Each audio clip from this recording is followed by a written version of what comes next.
the type of woman to make a man get right. You're my world. You keep my mind spinning all through the night. Good morning, good morning, good morning. Good morning. I'm Jalen. And I'm Casey. And welcome to the Jalen and Casey Show. Happy to have you. Thank you for here Monday morning. First show of the week. How y'all doing today? Happy spring forward. Happy spring forward, yes. How are you dealing with that lost hour? For some of us. For some of us. For some of us. If you don't have to deal with the ridiculousness of, did I save any time? Let us know. Let us know where you're watching from. I know, right? What country you're in where you don't have to deal with this. So great. To not lose that hour. Yeah. It's amazing. We adjust. It's always on Sunday morning, so church folk, I think we're the best at the adjustment. Why is it all? I mean, okay, maybe because the rest of y'all secular folk get to adjust a whole day. We own it. I mean, maybe because at the beginning of the week, but why is it always a Sunday? That's just the way it was chosen. It's like the day of the week where I have to get up the earliest is always like, wow. Maybe, I don't know. We turned Sunday to the Sabbath in the Western civilization, so maybe they thought everybody be resting, but we got to go to church. So, yeah. Katie K said, good morning. I got your name right this Katie time. K. Katie K. Good morning, Katie K. Good morning, Thank you for being here. Where are you from again? She told us, but I forgot. I'm saying she. It could be he. I think it's Jamaica. I think it's she, though. Jamaica? Yeah, I think you're right about Jamaica. I might be wrong. Let us know if we're right, Katie. All right, so we're getting all our live streams up and running. We are here. We are ready to go. We are doing an exciting topic. I think that's why some of y'all are already here waiting, because we told y'all about last week that we're going to have this topic. It's about that sex life. Does your sex life need help? This is the sex life, married, topic. Christian married sex life hotline today. That's what we are. We are the doctors are in. All right, but real quick, let me just talk about Audible real quick. Sponsor for the day, Audible. Start your free trial, audibletrial.com/Jalen and Casey.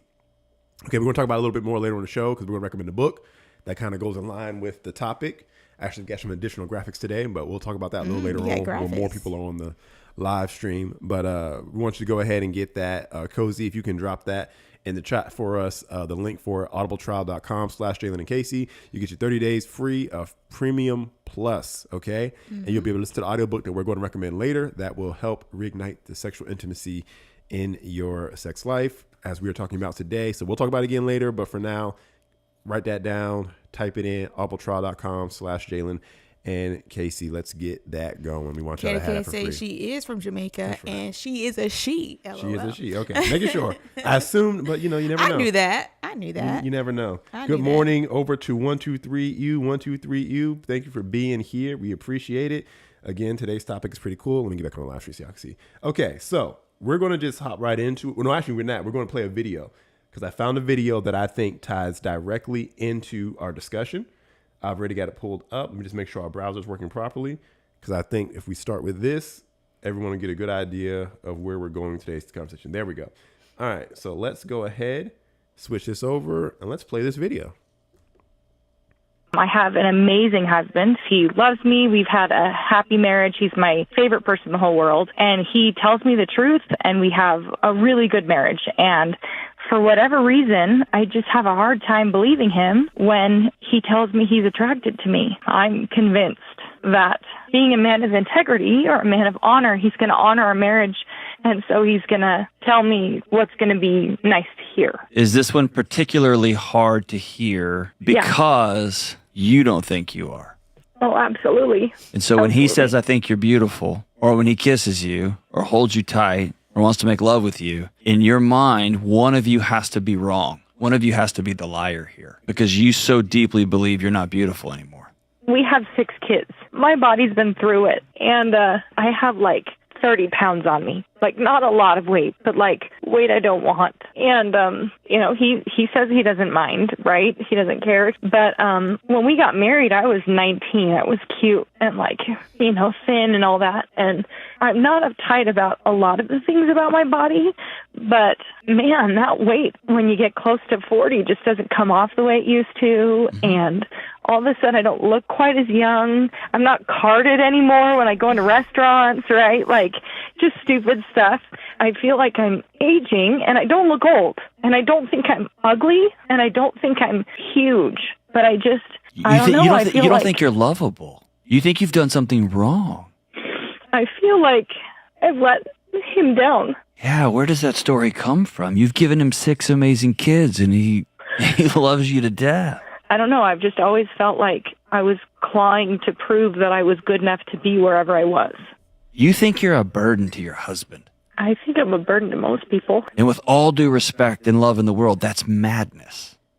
All right. So you're the woman here. I'm going to let you respond to that, or because that leads right into our discussion, which is we're going to talk about practical sex tips, body image, and all that as you age through marriage, as you go through things through marriage. But I'll let you. And I want the ladies in the chat to chime in and let me know what you feel. But I definitely can relate to this sentiment. And I just want to just prerequisite this with, you know, I know men have their own issues similar to this.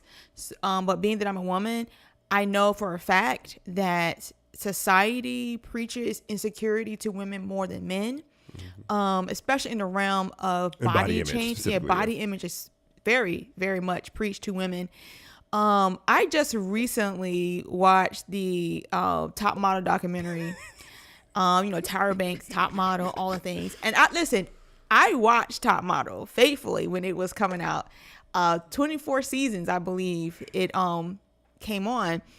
And the biggest criticism she's getting is that, she was teaching young girls not to like their body. And whether or not that was her intention or not going into this, it did what it did. I don't think she's not the originator of it. Insecurity of women's bodies have been a thing since the fall of man. And I may even mention that revelation that the Lord gave me about that. But nonetheless, women are taught to not love their bodies. Something always is wrong with it. I can remember as early as my teenage years where, especially when I hit puberty and your body begins to change and we just don't understand it, you're filling out. And then we start comparing ourselves to our peers. And then when we get about 25, whatever, we're afraid of getting older. We're starting to trying to hang on to our youthfulness and we don't know how to accept change at all. We're told that, by the time you're 25, 30, girl, you old. Your body's changing, your hormones start doing some weird stuff, and then God forbid you have children.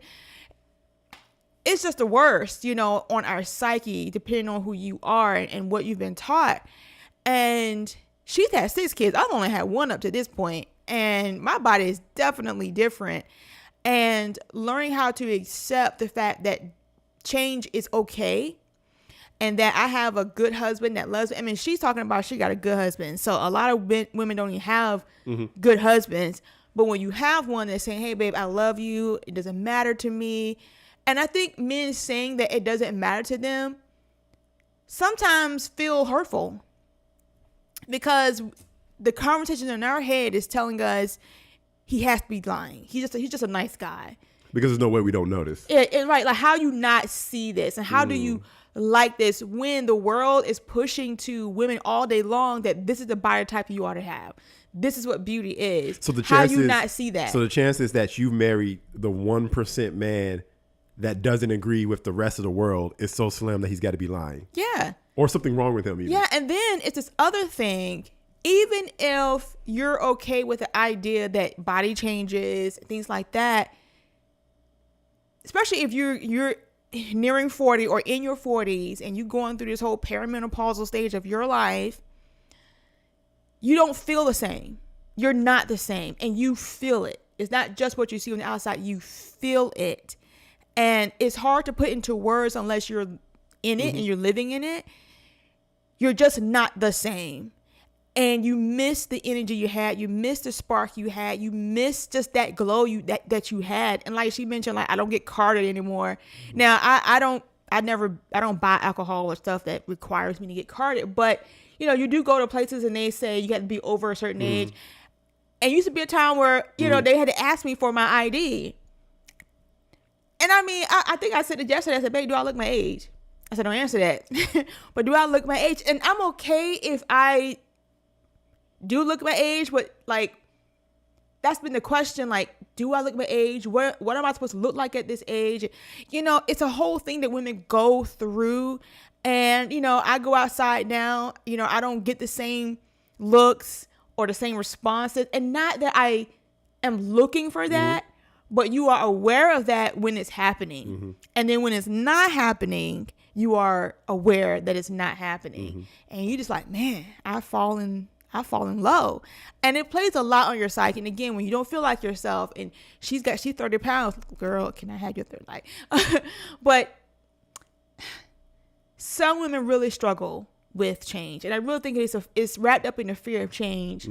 And it's hard to accept change for a lot of people. And I mean, I have a lot more to say about that, but I'll let you chime in. No, I mean, for men, like, for example, past 30, I started noticing the changes in myself. Like this past 12 months, I probably noticed more changes in myself, whether it be energy, some physical changes, things like that. But then I can see that I am indeed older looking than, I used to be, or I'm older in my body. Hold on. I don't mean to disrespect you, but it's not the same. Well, I'm saying, I'm going to explain the differences. The thing is, I can notice it, and maybe not for all men, but I can notice it and then keep moving. I can look in the mirror and see, Jaylee, you got bags under your eyes. You can see where wrinkles may be about to start to develop. You look more tired, whatever. I'm so, okay. I just keep it moving. Like, it doesn't carry a large weight with me. And so I think for a lot of men, because it doesn't carry a large weight with us, we think, well, it shouldn't carry a large weight with you. Just change your perspective. But you got to understand what the value system for men and women growing up in a society are. For women, it's body image. I was about to say. For men, it's not body image. It has more to do with performance, with working, money you make, things like that. You might feel as you're hitting 40, like, man, I'm losing time to get my body right, or I'm aging, I can't reverse it. Yeah. For us hitting 40, we're thinking I'm running out of time to get financially stable, to build wealth, to provide for my family, to get the nice cars and the houses, things that I see my peers doing. So we're both struggling. We're just looking in two different directions. And the same way I can tell you, hey, I'm not placing great value on the physical the same way you are. And you can say to me, I'm not placing great value on the financial like you are. Neither one of us believes it. Because here's the thing. I'm hearing all the women out there who desire the nice things. And I'm thinking my wife must want the things too. And she's looking at me as less than if I can't pull it off. And vice versa, you're hearing the same thing. You're seeing the men talk about women or seeing the women put their bodies out there. You're like, he may say he's okay, but really that's what he wants. He's just being nice. Yeah, and we both are thinking it's all about value. Yep. There's a lot of stock put into a woman's fertility. Fertility is a sign of youthfulness, health. And when that starts to wane, it weighs heavy on the woman. And, again, every woman's not the same. Every woman may not place the same amount of value. But generally, this is what I see. And this is what I've gone through even before, But I've always struggled with my insecurity. Even as a teenager, I've always looked at myself as not as pretty, not as this, not as that, someone else. And I've had to grow through that a lot. But now that I'm in that stage of life where I can obviously see changes and stuff like that, it takes a very stable mind to really walk that out. But society tells us a lot that we're not good enough if our bodies aren't producing this way or looking this way. And so when you're in a stable relationship, woman, and your husband's telling you, babe, I love you just the way you are, believe him, because for him, your beauty and your value is not wrapped up in just your physical body. You have history with this person. You have time, you have experiences, you have trust, you have things that your looks could never buy. And so you have to understand that when he's looking at you, he's looking at all of that and not just your physical body. And I can't speak for every man. It's easy to just say, well, this is what all men are thinking. But what I think personally is it's not that we can't see the changes and that we don't notice the changes. And if you've been married to your wife for 10, 20 years, there may have been a particular period of time where she had the body type the presentation that you like the most, maybe. But there is a practicality to men where, one, it's not worth sacrificing everything else. That is one piece of the entire puzzle of you and of our relationship. And you not being able to reclaim something from 10 years ago. I think we're intelligent enough to realize the difficulty it takes to reverse gravity, to push against gravity, and also what would have to be sacrificed for you to focus on that. if you were able to put all your energy on reclaiming your body, what else will fall by the wayside that we need you for? And we could do a cost benefit analysis like a person in business and be like, it's not worth that to me. And I don't want it to be worth that to you. Just be alive, be healthy or whatever. For a lot of men, we just want you to like your body because the more confident you are, the more sexual you are, the more happy you are, the more loving you are to us. A lot of your love that you express to us, that women express to their husbands, is based on their love or confidence for themselves. Yeah. And so we want you to love the body you're in so that you can love us with your bodies that you're in. And then the other thing is, again, although I can notice the changes, the value system is different. You know, I love you. I love that you're here with me. And put it like this. And again, there are trash men. But those of us men who are raised in a good household with a good mom, we get called down for dinner and the plate that was put in front of us was the plate we got to eat. And if we had a preference, we were trained that we're going to eat what mama gives us. And we like what mama gives us. And we don't complain about what's in front of us. So fast forward, and I'm not comparing y'all to food, but I'm saying it's like the body that you give us, if y'all would confidently come up to us and say, look, this is the body I got. This is where I am right now. This is what I can afford to give you. Receive it. We'll be like, okay. Like at the end of the day, there's this understanding as a man of like, yeah, okay, I get that. That's what I got. And again, there are men who are different. I won't even call them men, but who will torpedo the whole relationship because they're chasing after something. And they'll spend their whole lives for it. And a lot of times they end up regretting it. But it's like, you were an idiot because it was not worth it. I mean, I've learned, you know, over the last several years, and it's been a journey for me. I would say the entirety of our marriage, I have been working on being more secure in my body, and especially as it relates to you and I, you know, our intimacy and things like that. And I've had to really learn how to overcome the conversations that I came into our relationship with. And one of those things is, and I'm just going to tell you the revelation that God gave me. And I mean, I go to God for everything. I said, God, why is it that when I look in the mirror, I just don't like what I see? Why do I struggle?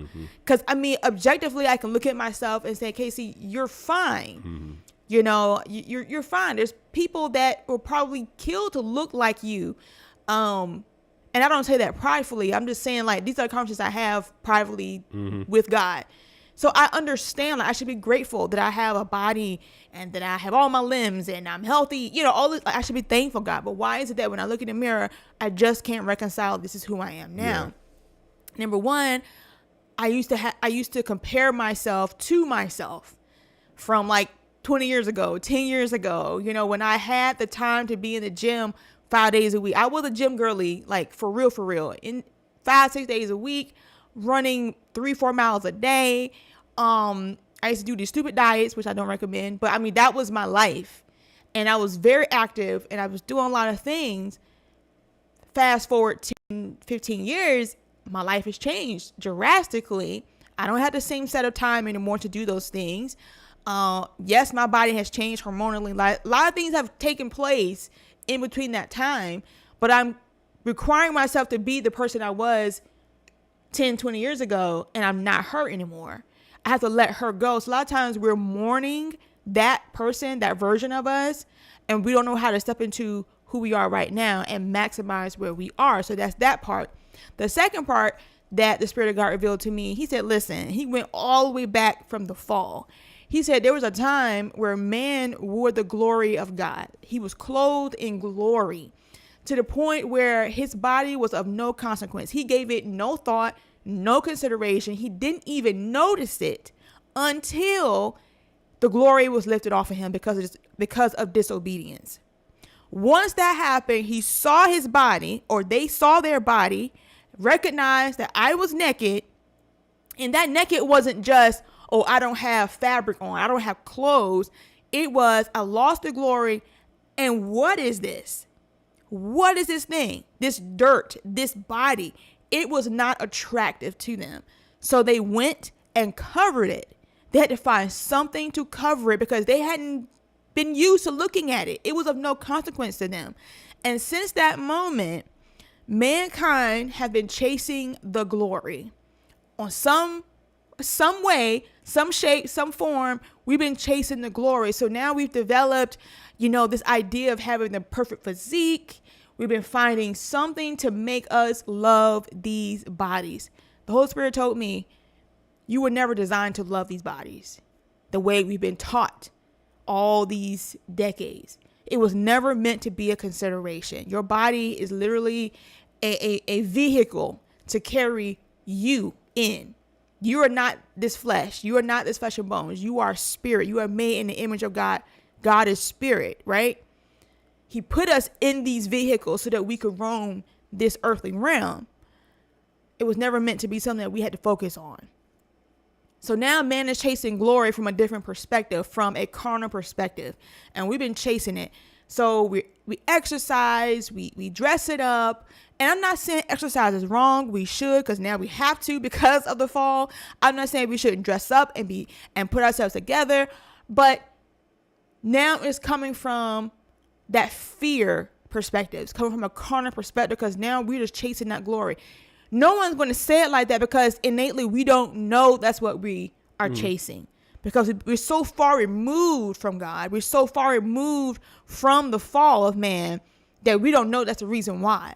But Adam and Eve knew that's the reason why they clothed themselves, that they found fig leaves and covered themselves. It's because they lost the glory and they did not like what they saw. It was not attractive. And we've been chasing that. So that seed of insecurity we are born with as a result of the fall. So now we have to get back into the presence of God, get back into the glory through our relationship with Jesus, and find our self-worth in Jesus, not our bodies. And the Holy Spirit knows, Jesus knows, he was acquainted with all our griefs. He knows that we live in this world and that these bodies is something that we now consider. He will give you the blueprint on how to take care of these bodies. But it's never going to be from a perspective of trying to measure up to some carnal standard. It's going to be a standard for the word of God. So now, as I'm pursuing health and fitness in my body, I'm not pursuing it from a position of, man, I wish I was 20 again. I wish I had that. But I want to be healthy for the glory of God. I want to be healthy for my family, for my kids. You know, I want to be strong. I want to feel good, but not at the expense of losing the glory. Not at the expense of, you know, my security, you know. So I'm not saying I love my body. No, it's not that I love my body. I love who God has made me. I'm glad to be here. I'm thankful for my body. I'm thankful for it. And out of thanksgiving, I'm going to take care of it. You know what I mean? That makes sense? So that's the revelation that God gave me concerning me, because I was struggling hard. And it's really hard to tell someone that they're beautiful if they don't see it for themselves, and if they don't have that conversation for themselves. And I'll be honest, there are days where I don't feel as attractive. I don't feel as beautiful, but you know, I have less days of feeling that way now than I used to. So the problem with the whole physical insecurity thing is that it deeply affects your sex life, because sex is such a deeply physical thing. Sex isn't only physical, but the final stage of sexual intimacy is the copulation of two bodies together. So we're going to jump into that next. I'm going to hit the chat before we do that. But one thing I want to say as we get into this probably going to be geared towards women a lot, because women are more having that physical barrier when it comes to sexual intimacy, and men usually don't. So it's going to be a lot of things aimed towards women, but I would encourage anybody watching this to watch the episode we did, go to our playlist on the Jalen Casey Show series, and watch the one we did on sexual intimacy before a few weeks ago. Because it talked to men a little bit more about controlling our sexual template and our sex drive and all that. And I just think both go together well, because in that one, we're focused less on the act of sex and the more the mentality of what you bring into your marriage. And this one, we're going to practical tips to help you with your physical intimacy, but both go together very well. I don't want to feel like it's one-sided. All right. So what we got in the chat? All right, so we have Cozy Crochet saying, I have always been comfortable in my body, even through all the changes after children. Kudos to you, girl. I felt my most beautiful when I was pregnant. I was a little sad after giving birth. I can actually relate that too. Like, I remember feeling so pretty. And again, I believe it was the grace of God, because I had issues before we got pregnant. Like, Lord, I need to lose some weight. I need to lose some weight. Help me lose 20 pounds, God. I need to be skinny before I get pregnant. But once I let the Spirit of God direct me. And I said, Lord, I just give this body to you. I'm not going to stress about it. When I was pregnant with our son, I felt the most pretty. Like, I just felt pretty. Even though I look back at a picture, I'm like, girl, why was you wearing that? But I just felt so cute. And I did feel a little sad once I gave birth, because for one, I didn't have my table, my automatic table that came with me. I didn't have my shelf table anymore. But I don't know. I did feel a little like sad after giving birth. I think there was other reasons attached to that too, like all the attention I got to. That was very nice. But yeah, I can really understand that. She said, Casey, you definitely don't look your age. I would have never known until you told me. Well, thank you, Cozy. I appreciate that. Katie K says, I've always been fluffy, but after I had my son, I felt I was unattractive. And even though my husband says I'm beautiful, I don't believe him. Maybe because I think he's just saying that to be nice. And that is what a lot of women think. I've said that to you. I said, babe, I want to believe you, but I just think you're a nice guy. So you just saying that because you're not mean. Katie K said, in my mind, I feel like I should look as fit as him. I always think if someone looks at him and looks at me, they will probably ask why he married her. So you've always said that you never want that to happen with you and me. And I think part of it comes from insecurity. But I also think, and this is when I tell both spouses to always look good, because we talked about last week about guarding your marriage against infidelity and everything. I do think there is something to the way y'all present yourselves to the world.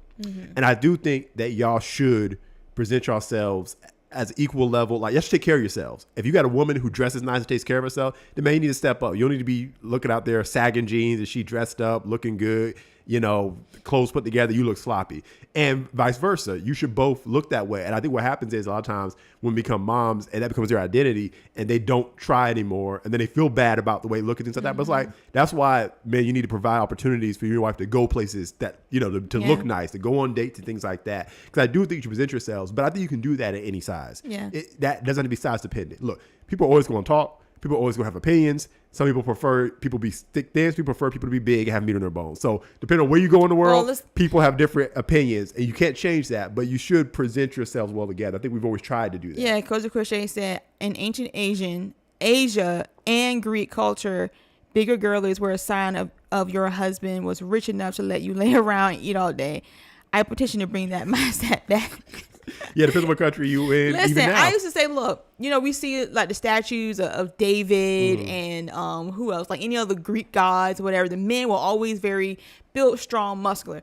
The women, however, when they would sculpt them, they were always full and fluffy. You never saw one ab on these women. I mean, I'm serious, not one ab. It was always a nice little round belly or something like that. They were a little fluffy. And I said to myself, now, this is ancient Greek stuff. This is, I'm like, if I see Eve in heaven and she ain't got a six pack, I'm gonna be mad because I've been chasing that six pack for way too long. And I think women's bodies have been, maybe it's because women have been chasing male status for so long. Well, it could be a lot of things. It's various cultures. You can go to a place to Africa right now where big is beautiful, and we're going through a renaissance in America. I think we're going a little too far with body positivity where, big is beautiful here too. But when it's unhealthy. Well, I'm saying, regardless, it's not my business what body you got. I don't really care. It's between you and your spouse. That's not my business. My issue is when people are half naked in the street at any size, it just looks sloppy. People just look sloppier, in my opinion, in general, all across the board, skinny, fat, whatever. But at different cultures, Cozy is right. There was a time when if you were skinny and we could see your bones, even men it was considered your sign of status to be fat or have a big belly. Because if you were small, that meant you were poor because you couldn't eat because you were a peasant. So you were starving. So having meat on your bones, fat, meant that, you were a person of status because you could afford to eat. Now we're in America, just think about the West right now in America, we have so much overabundance of food that we have diets now that have intermittent fasting. There are people hundreds of years ago who would look at us with side eye like, you as a practice just decide to skip a meal? Like, I'm trying to get one meal today. I haven't eaten in 3 days. So we have this privilege of being able to say, you know what, I'm not going to eat today as a diet plan. And so in this world, we have the privilege of going to the gym, lifting weights, and sculpting our bodies. People were just trying to survive in that diet of the century back then. Like, it's a very different world. So what I'm saying is, the standard of beauty changes. Yes, magazines came in, fashion industry. These pedophilic gay men were trying to make the girls look like little boys. So you had these really skinny women, and then regular women start looking at that and we're like, oh, that's the new fashion beauty, next top model. Look, that's why you should not care based on what everyone else is saying. Yeah. Look at you and your spouse and decide. And when you come into marriage, I say to men, throw away all the other stuff, and just be like, I mean, we're adults, right? We're all grown people here. We can be a little raw. When I grew up, I always say this, I didn't discriminate very much. I like women of all types, skin tones, shapes, and sizes. But I had something that I thought I would end up with that I would like. Then I fell in love with my wife and we got married. And her body type different from the things that I thought I liked before we got married. But once I was married and I could touch and handle and feel and see these things, I was like, you know what? I kind of like some of these things that I had never thought about before because I didn't experience it. And again, your sexual template. You fill yourself up, whether it's pornography, whether it's TV shows, whether it's romance novels, on so many ideas before ever experiencing it, that you come into marriage and then you're dissatisfied with your partner or you're dissatisfied with yourself because you do not match up to the fantasy that you created. And it's like, why don't we if we could just cut everything out and build something in our closed door bedroom together and decide this is what we love, this is what we like, and make it work like that. That is what I would prefer to see Christian married couples do. Cut out the noise and decide this is what we have and we like, and this is what we're going to do. Yeah. Because whether or not you need to lose weight for your health, whether or not you got health problems or hormones jacked up, whatever, that's a whole separate lane of travel you got to take. But regardless, we need to be having sex all the way through it. And so what can we do? What kind of template can we build? What kind of expectations can we set that we are always sexual all throughout our marriage, no matter what we look like? And I think that's what's important. That's what we're going to talk about today. Amen. Let's get into it. Let me make sure I don't have any other chats from anywhere else. If you are watching, make sure you let us know. I got 3JS over here. Thanks for being here, saying it's harder to lose for women. Probably talking about weight. Yeah, that's what I hear. I mean, it is true. It is true. We go through a lot of changes, and here's the thing. We talk about body positivity. We're talking about how society has done us wrong. They're preaching a gospel. They're saying that you're not good enough. And we know that's from Satan because you have to demonize something or to sell you something. Oh, yeah, 100%. All right. And then a lot of it is just a lack of information. We live in a world now where we have more information about body changes, hormones, things like that. Maybe, we'll do a whole segment on health and hormones and things like that for men and women, but especially women. A lot of women just don't know what's actually happening. So we don't know how to prepare for the change. And when we're in that change of our lives, we don't have the resources, the information on how to navigate that properly. And so it's a sandwich thing. It's not just physical, but it's the mental and the spiritual that has to come together in agreement in order for this thing to really work. You're not going to be 20 anymore forever. You're not going to be 20 forever. Nope. You're just not. Nope. You're just not. You're not going to be 30 forever. You're just not. You're not going to be 40 forever. You're always going to be in some form of change. And look, always. We talk about culture. We have a fitness culture right now, and it's all about money, right? So you see all the models, you see them half naked, and you can find somebody that fits your height, your body shape, and your life setup where they got kids like you, and it's like, I can do it. What's your excuse? And then you feel bad, things like that. The bounce back culture. Oh my God. And it's like, okay, again, cut out the noise. Here's what you got to understand. No, I don't think that as you get older, you got to get weaker, you got to get unhealthy, and you got to get bent over and die, or if you even have to get overweight. Yeah. But understand that the amount of time and life budget and focus you have at 30 than you have when you're 20 is not the same. If you have progressed in life, in business and family, you've expanded your family in ministry, you have more responsibility. And so less share of your time can be spent focused on your looks. And so as you age, that's going to happen. So it ain't even about, am I weaker or am I getting sicker? That itself is enough. And so you've got to adjust with your life budget and take the pressure off yourself and say, okay, I do not have as much time to put towards that. So that doesn't mean I'm going to give up on it, but I'm going to maximize my time differently. I'm going to cut out more things that are a waste of time. And the little bit of time I have, I'm going to focus it. And I'm going to change my expectations. I'm going to change my standards and say, okay, it used to be, I need to stay underneath this number on the scale, and I could afford to do that. Now I'm going to forget the scale. I'm going to focus on building muscle, because that's good for health. I'm gonna focus on being able to go up and down the stairs. I'm gonna focus on being able to run around with my kids. I'm changing the standards based on what's important in my life. And me and my spouse are in constant communication about these things. We talk about health a lot, and we talk about what our goals are and what we want, what we like to see, and what we want to do for ourselves. You gotta have this communication with your spouse, because communication is the first form of intimacy. And I know it seems like we're talking about health and not necessarily sex, but it all goes together.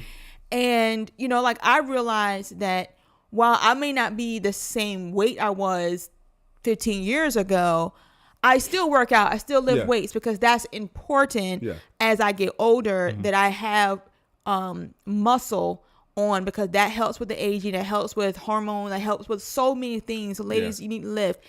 And they've proven that if you have an active person that's maybe on the bigger side, plus size side of things, if they're active, consistently active, they're more healthier than a person that's quote unquote skinny and does nothing.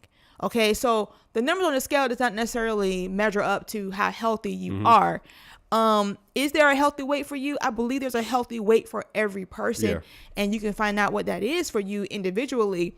But we focus so much on aesthetic that we're not really living a healthy life. Yeah. Because even those people who may have the aesthetic of health, they may not be healthy. Yep. And that's what I've learned over the years. They may have the perfect size or whatever, but they may not be healthy physically. They may not be healthy spiritually, mentally. They're just not balanced, because again, they're chasing the glory from a different perspective. And that's a spiritual thing that's kind of hard to get people to understand, but it's like to focus on the spiritual first, because understanding your identity, because there are people who look good, who look perfect, but and that's balanced. What you're chasing. That doesn't mean that you're mentally healthy, because your entire stability is built on that. And if something were to ever happen, you would ever have an injury. There are people who are weightlifters, ripped or whatever, but they get an injury and they can't lift for a few days, they freak out, they go into a depression. That's not healthy.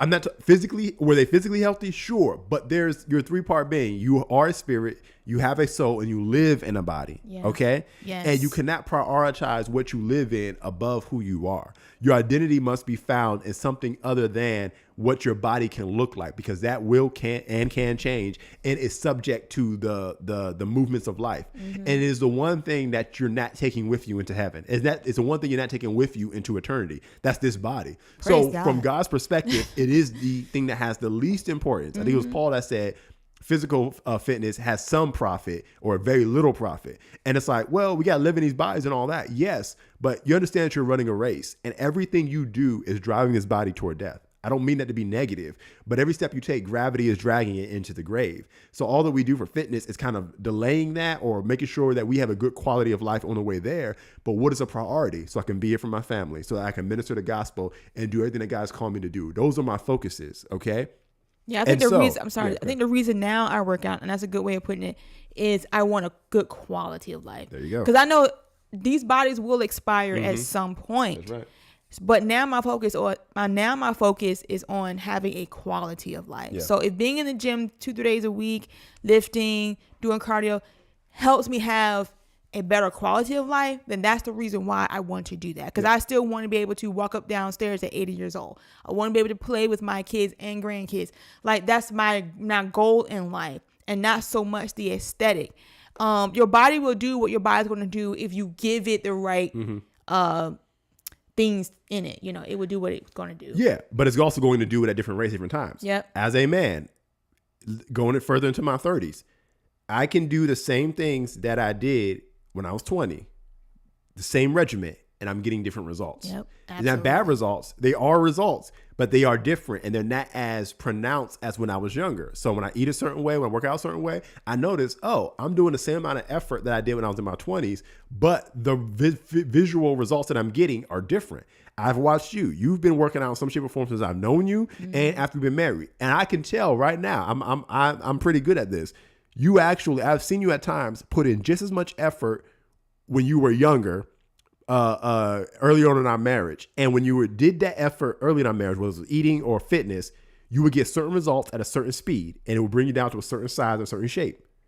I'm seeing you do that same effort now, and you get results, but it's not the same. It's slower. And so I know that when you say that something has changed, I know that something has changed. That something has changed internally, biologically in your body, that you can do the same work but get different results. And it feels unfair because like I'm putting in the same effort, but it's like there's holes in the bag and the stuff is dripping. It's like, so that means you have to shift your focus. There are women who got certain results with cardio in their 20s that now you're only going to get those results from heavy lifting, you know, if you're in your 40s now. And there are some, and even if you do that, there's just going to be a difference. People who have been fit all their lives, where people can't tell the difference, will normally not believe this. Some people are biologically engineered a certain way where they don't put on weight the same way and they don't change shape the same way. I'm one of those people. I mean, I am one of those people. It's so annoying. I mean, obviously he's a man. I enjoy it, but it's a man. But his family, the men in his family just don't gain weight the same way. Even when he puts on weight, he still looks good in it. Yeah. And whenever he decides, like, okay, I'm just gonna go back to working out or eating a certain way, it comes off like. And it'll be easy for me to tell her, just do what I do and you'll get the same results. Does not work. And again, I have noticed, no one else can know, but I have noticed, Jalen, there is something different about when you're doing things or your body has changed in a way that's it's not going back the way it was. Good. But most people can't tell. So we are comparing ourselves against other people biologically, genetically, that we're not built the same. Again, I'm not saying that you're genetically predisposed to always be a beast your whole life. I'm not saying that if you that calories work differently for you, that hey, if you do this, you burn calories, but when I do, I don't burn calories. Yes, you do. Your body's not that different. I am saying that if you are noticing changes over 10 years, 20 years, not 6 months, 10 years, 20 years of how you put in a certain amount of effort and it changed later, you're not crazy. There is something there. Can that be reversed or fixed to a certain degree? A lot of times you find out you are deficient in certain things. Sometimes it's certain vitamins that your body's not producing right. It's certain hormones, especially for women, as you go through perimenopause, menopause, things like that, your hormones are all over the place. So those are different things that can happen.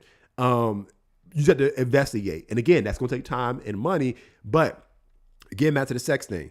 If that takes time to figure that out, does your sex life have to disappear during that time? No. So let's get into the practical stuff because we've had a whole health lesson. I hope y'all appreciate that. Yeah. But I mean, I think that's very important. You can't talk about sex and not talk about health because your health directly affects your sex life, and your health starts here. Yep. It starts in your soul. It starts in your mind. Okay, understand that it's spirit, soul, and body. Yeah, in that order. All right, in that order. All right. The Lord told me, renew your mind, change your body. It starts here. Okay, so your health starts here. So sexual health starts here. So perspective, we already talked about that a lot already. Perspective is everything. Men deal with it too, but women especially. Perspective, you got to change your perspective about yourself, because when you get more confident, your sex life in your marriage, I'm talking to married folks here, will definitely get better. Okay, if you're a person dealing with shame, you got to be in the dark all the time. You're covering up. When he touches you, you flinch because you're just so subconscious of all your imperfections and flaws. That's something that only you and God can fix. Here's what you guys understand about sex, and Lord showed this to me. The act of sex is service. This goes for men and women. It's not about you. Okay, and it's your focus with intimacy. And remember, intimacy goes all back to communication. Yeah. So it travels all the way through from communication to penetration. It is. It's all about service. Your focus is how can I serve my spouse intimately? If you do that, if you become selfless, you'll take the focus off of you and stop being self-centered about I don't look good enough. That's a selfish attitude. Yeah. You probably never thought of it that way because you're thinking about I'm protecting my insecurity and I don't feel good. I want them to make me feel good and I don't feel good, so we can't do this. You're being selfish. Because sex is about serving the other person. Yeah. Man, when you go in there, you're there to serve her, to give her what she needs and what she desires in that sexual, intimate moment. Woman, same thing with your husband. If both of y'all are doing that, you would have the greatest sex ever. But if you do that, that means you're going to take the focus off of yourself, off of your needs. And woman, some of your needs are, I've got to be not overstimulated by everything going on outside. I've got to get my body's got to be just right. The lights got to be off, things like that. Do what you gotta do to set the mood. But what I'm saying is don't go in there with all these rules of what I have to have before I'm allowed to be sexual. Listen, that's self-centered. It is. Here's the thing. Pretend you're a restaurant, all right? And your husband who loves you keeps coming back to your restaurant. I like this. And he keeps visiting your restaurant and ordering the same meal. That means he like it. Yep. That means he wants more of it. All right. He's not going to the restaurant next door. He's not ordering Uber Eats, nothing like that. He's there. He's saying, I want this meal. I like what you serve me here. So believe him. If he keeps showing up, then put out. I mean, and you say, well, listen, we overanalyze everything, team too much. Like we psychoanalyze everything too much to the point that it freezes us from doing anything. That's right. All right. And I know we want to be comfortable. I have gone through this. Listen, like he said, turn the lights off. If that's something that helps you, babe, listen, I'll give you everything you want, but we going to do it in the dark. Okay. We're going to be in the dark. This is going to be a sensory feel and touch type of situation. I don't think he'll mind as long as you serving the plate, as long as you putting the food on there, right? Some restaurants are dimmer than others, you know. I mean, sometimes, you know, but be intentional and just make it happen. There have been times where I have now always felt like having sex. I mean, I think most women can say yes to that. We ain't always being there, but it is a service. My husband needs me. He wants me. It's healthy for our relationships. I'm doing it for the health of our relationship. I don't have to always feel it emotionally to do it. More like when I go to the gym, I don't always feel like going to the gym, but I'm doing it for a purpose and a reason. And 99% of the time, once I've finished the workout, I'm glad that I did it. I feel better. I'm happy. It wasn't that bad. You know what I'm saying? Like, there's always a positive outcome when I show up. Same thing in your marriage. There's always a positive outcome when you show up. Mm-hmm. I had a coach that used to always say, the hardest thing is showing up. Just show up. He said, but if you can overcome and just show up, the rest will take care of itself. The rest will. And sometimes wives and husbands, you just got to show up. Just be there and let the grace of God and let gravity, let all of it just kind of push it in the direction that it needs to go. It will work out always. And it's like, again, we have these fantasies. It's like, well, I don't think sex is supposed to be that way. All right, we can't have both ways, right? You can't complain. Yep. I never want to have sex because I don't look right. But then when we tell you something like this that's practical, it's like, well, sex shouldn't be that practical. It should be more romantic, things like that. Well, you're not trying to do that either. So pick one. Are you just going to shrivel up and die? But here's the thing. Yes, sex should be desired. Both people should want to be there. That's something that you can work toward.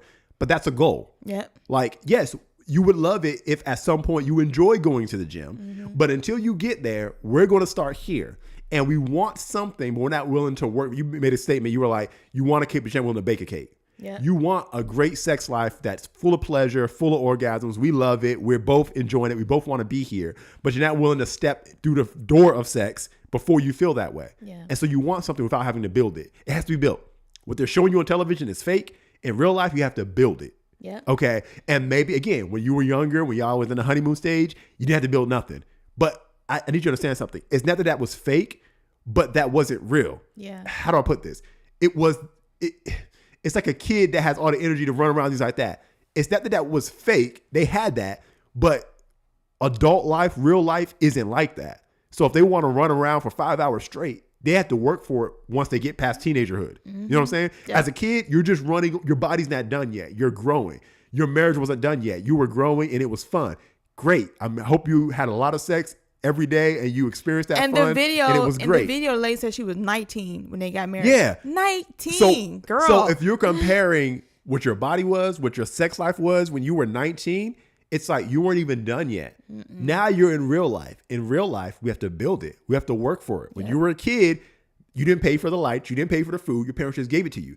That's great. It wasn't fake, but it's also not real life. Yep. In real life, you have to actually put in some effort to get it done. Mm-hmm. And what do we call the people who live on their parents' couch until their 30s and 40s and won't go out there and do that? We call them lazy. We call them bums. Don't be sexually lazy. Don't be a sexual bum.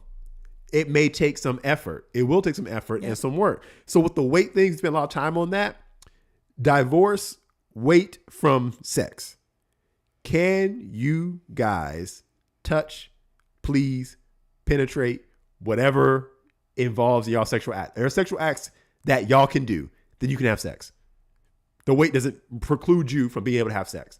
You may be able to do all movements You may be able to do all things that people talk about doing. Results may vary. You know, there may be some levels that are unlocked as you get more fit and limber. But regardless, whatever you get, you are not incapable of having sex. There are people 10 times your size that are getting it in. And you'll be surprised. Maybe you'll be disgusted because you're disgusted by weight, but they're getting it in. You can do this. So push that away. Now, if part of the reason you're not having a lot of sex, you're having these issues, things like that, your sex life needs help, is the limit of your pleasure. The pleasure is limited. Sometimes through bodily changes or because you gain more weight, whatever, your pleasure starts going down. I've heard people say when they start losing weight, their pleasure went up. Their sexual pleasure itself went up. Sometimes it's psychological. Sometimes it's actually things going on in your body that change. Or, you know, your health goes down. Again, women, y'all go through a lot of changes all throughout life. There is help. And I want to extend hope. Just like we talk a lot about the fact that divorce wasn't an option for us, but having a lackluster marriage was also not an option for us. So that meant we had to study, we had to research, we had to learn.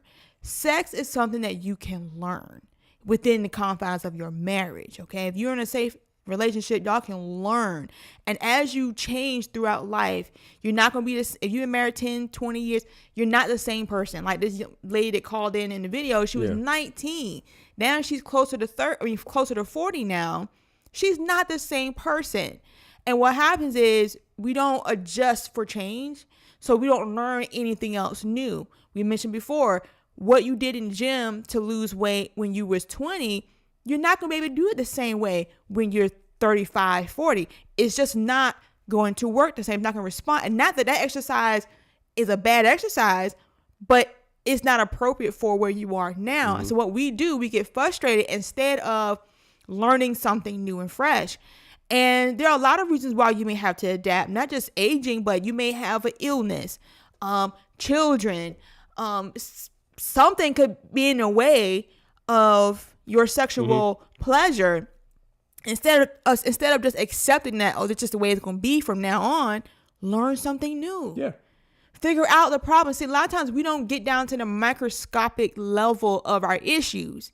We stay right on the surface. I'm going back to hormones, ladies. Check your hormones. I'm an advocate for that. If I had known a lot of things that I know now 10 years ago, I would have been on it. But check your hormones. Don't discuss, well, my mama told me what. Go to somebody who is professional. Do your research. Figure it out. Don't listen to anybody, even medically, who tells you there's no hope, nothing you can do about it. Keep going till you find someone that says you can fix this. Figure it out. And then always go to your source, God the Father. He created you. He will lead and guide you. Because you can go to him in prayer about these things. I know I have. God, help me. And I'm on a journey now of learning and discovering myself spiritually and physically. And he's revealed a lot of things in me that I need to address. He has brought resources my way that I would have never known existed if I didn't seek him first about it. Seek ye first the kingdom of God, and all these things will be added to you. I was telling someone just a moment ago that the answers that we are looking for comes in the seeking. Amen. A lot of times we think we pray and then the answer is going to fall into our lap. No, it's when you actively get up and seek, you're now walking in the direction of the answer. So now the answers are presenting itself because you're in the path of the answer. So seek and ye shall find. That's what the word says. So as you're pursuing your sexual pleasure, as you're pursuing your sexual intimacy between your spouse, now you're actively seeking and the answers will come. Oh, yeah. And sometimes it's not as difficult or as problematic as we have made it out to be. It could be a simple adjustment. And a lot of times it boils down to just your communication. You just don't talk. You have unrealistic expectations that, you haven't discussed. It could be an adjustment of the time of day. Let's schedule it. We talked about it sometimes. People think it has to be spontaneous.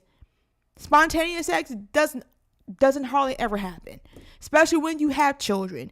You have to plan, okay? And so plan so that way you can anticipate. You can prepare your mind, prepare your body, prepare the mood. There's nothing wrong with that. I mean, I love it when we plan a vacation. I'm like, oh, I cannot wait. You get all excited. You plan. You do all the things. It can be the same for your sex life. Now, if spontaneity happened in between the plan time, great. That's a bonus. But don't live for spontaneity, because you will be greatly disappointed if spontaneity is the only time you have sex. You really have it, Yeah. And like you say, the health thing, and it's like we are in the 21st century. We have been to the moon. Mm-hmm. Allegedly. You can fix whatever's going on. Mm-hmm. Even if it's finding the grand goal. Okay, sex is painful. Change positions. There's vaginal dryness. Get some lube. Well, the lube I tried didn't work. Get another one. I hate when people have problems and you offer them a solution. They're like, oh, I tried that. It is clear they just tried one thing and then quit. I'm like, you are so lazy. Like, I'm not that way. Mm-hmm. If I try option A, then I move to option B.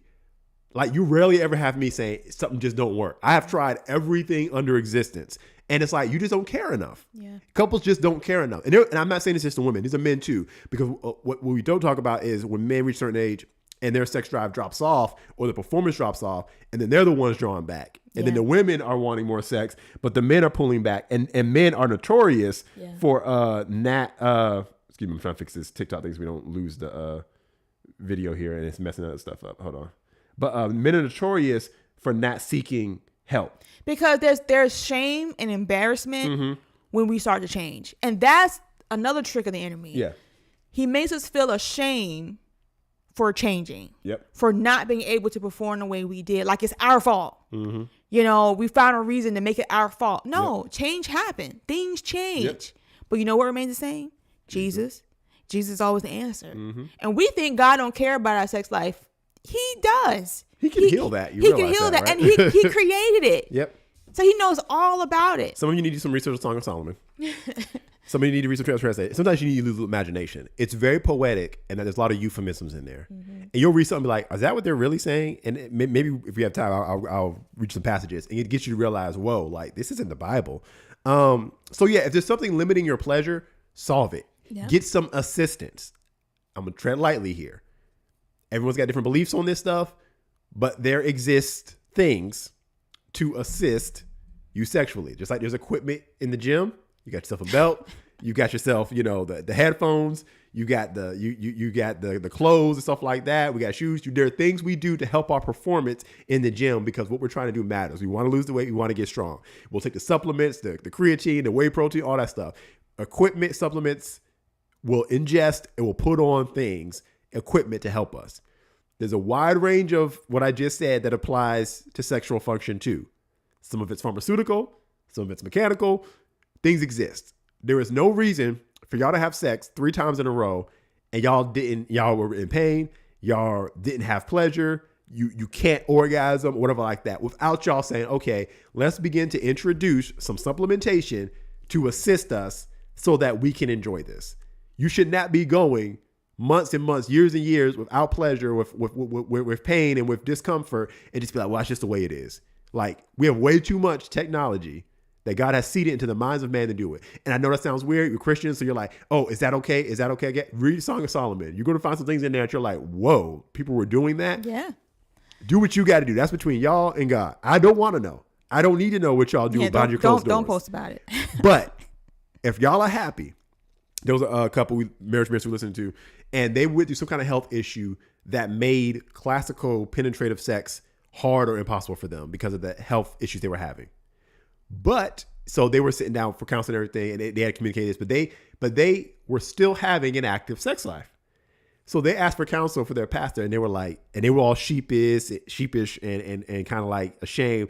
And they were like, well, we just don't know if we're sinning or not, because due to this is what we started doing with each other. It's just the two of them. It wasn't pornographic. They weren't introducing nobody else in the bedroom. It was still them two. They're the only 2 human souls involved here. But they were supplementing or figuring out a way to navigate what they were going through. And they were enjoying it, having fun, but they felt ashamed because they had never had anybody teach them whether it was okay or not. And the pastor listened to them and was like, I'm so proud of y'all that y'all didn't just give up on your sex life because y'all going through these health issues and things were going right. Y'all doing great, have fun, enjoy God. And then they felt better and they left out feeling happy. And a lot of times we are avoiding using the intelligence God gave us and the creativity that God gave us to revolutionize our pleasure of our sex lives, and we're just binding ourselves to something, and it's like, go have fun. Yeah. Go figure it out. Yeah. God be with you. Listen to the Holy Spirit. If you're not getting a no, go for it. If it's uncomfortable, if it's unsafe, if it's hurting, y'all stop. But if y'all are enjoying yourselves and you're not involving another person, Yep. you're not involving pornography, that's still bringing another person in virtually. It's the two of you. You're not safe. You're not harming each other. You're not threatening your health. Go with God. Be happy. Enjoy yourself. Go with God. Godspeed. All right. And here's the thing. And this goes both ways, but I think it's just going to seem like I'm targeted towards the women. Find out, or what your husband likes, right? And please do the version of this for women, so I'm not just singling women out. I don't know. There's a version for women for this. Whatever. Maybe there is. I'm very simple. I'm very basic. But Here's my thing. All right. You go to Chick-fil-A. Let's say, what's your, drop it in the chat. What's your favorite restaurant, favorite food, fast food, whatever? Maybe it's not the healthiest thing in the world, but you just love eating it. And wife, let's say in this universe, it's this fake universe. Let's go with me here. You enjoy Chick-fil-A as your favorite food. And you're all in the car, you and your husband, and you're like, hey, let's go stop at Chick-fil-A. And he says, nah, I don't feel like it right now. And then it's like, well, okay, can we go tomorrow? Well, I'll think about it. You pass it again. Nah. You call him on his way home from work. Can you bring the Chick-fil-A home? Nah, I got a headache. I'm not in the mood. Whatever. Okay, we don't got a budget for it today. I understand that. But every time you ask, it's just no, repeatedly. And for whatever reason, in this universe, you can't have it by yourself. He's got to bring the Chick-fil-A. You got to eat it together. And because he never wants it or doesn't feel like it or doesn't feel like the money's there, it's constantly no. How do you feel about that husband? Like, is that a good husband? Or is he really, like, why is he denying his wife? Okay, if your husband wants something sexually, and there's guardrails around this, and you constantly tell him no and deny him for your reasons, not for his reasons, but for your reasons. It's at the right time. I'm tired, whatever. It's a school, whatever the reason. I'm not saying they're not good reasons, but it constantly goes on endlessly. What is the signal you're sending to him? Because remember, sex is about selflessness. Okay. And this goes both ways. It just tends to go this way. I got to speak from a man's perspective. All right. You're concerned about your weight. You're concerned about your visage, everything that you present. But what has he been saying that he likes? Because you can accentuate that. A lot of men like lingerie. Some don't, but a lot of men like lingerie. You don't like lingerie because you feel like you don't look good in it. He does want it, so you're not doing it. Why? I think lingerie is uncomfortable. Well, that might be a reason too. Who made lingerie? But it's like, okay, I'm not saying wear it every day, but why not? Well, because why not? Why not give him the Chick-fil-A? Why not accentuate what it is that he likes? Maybe he likes the look of your bosom.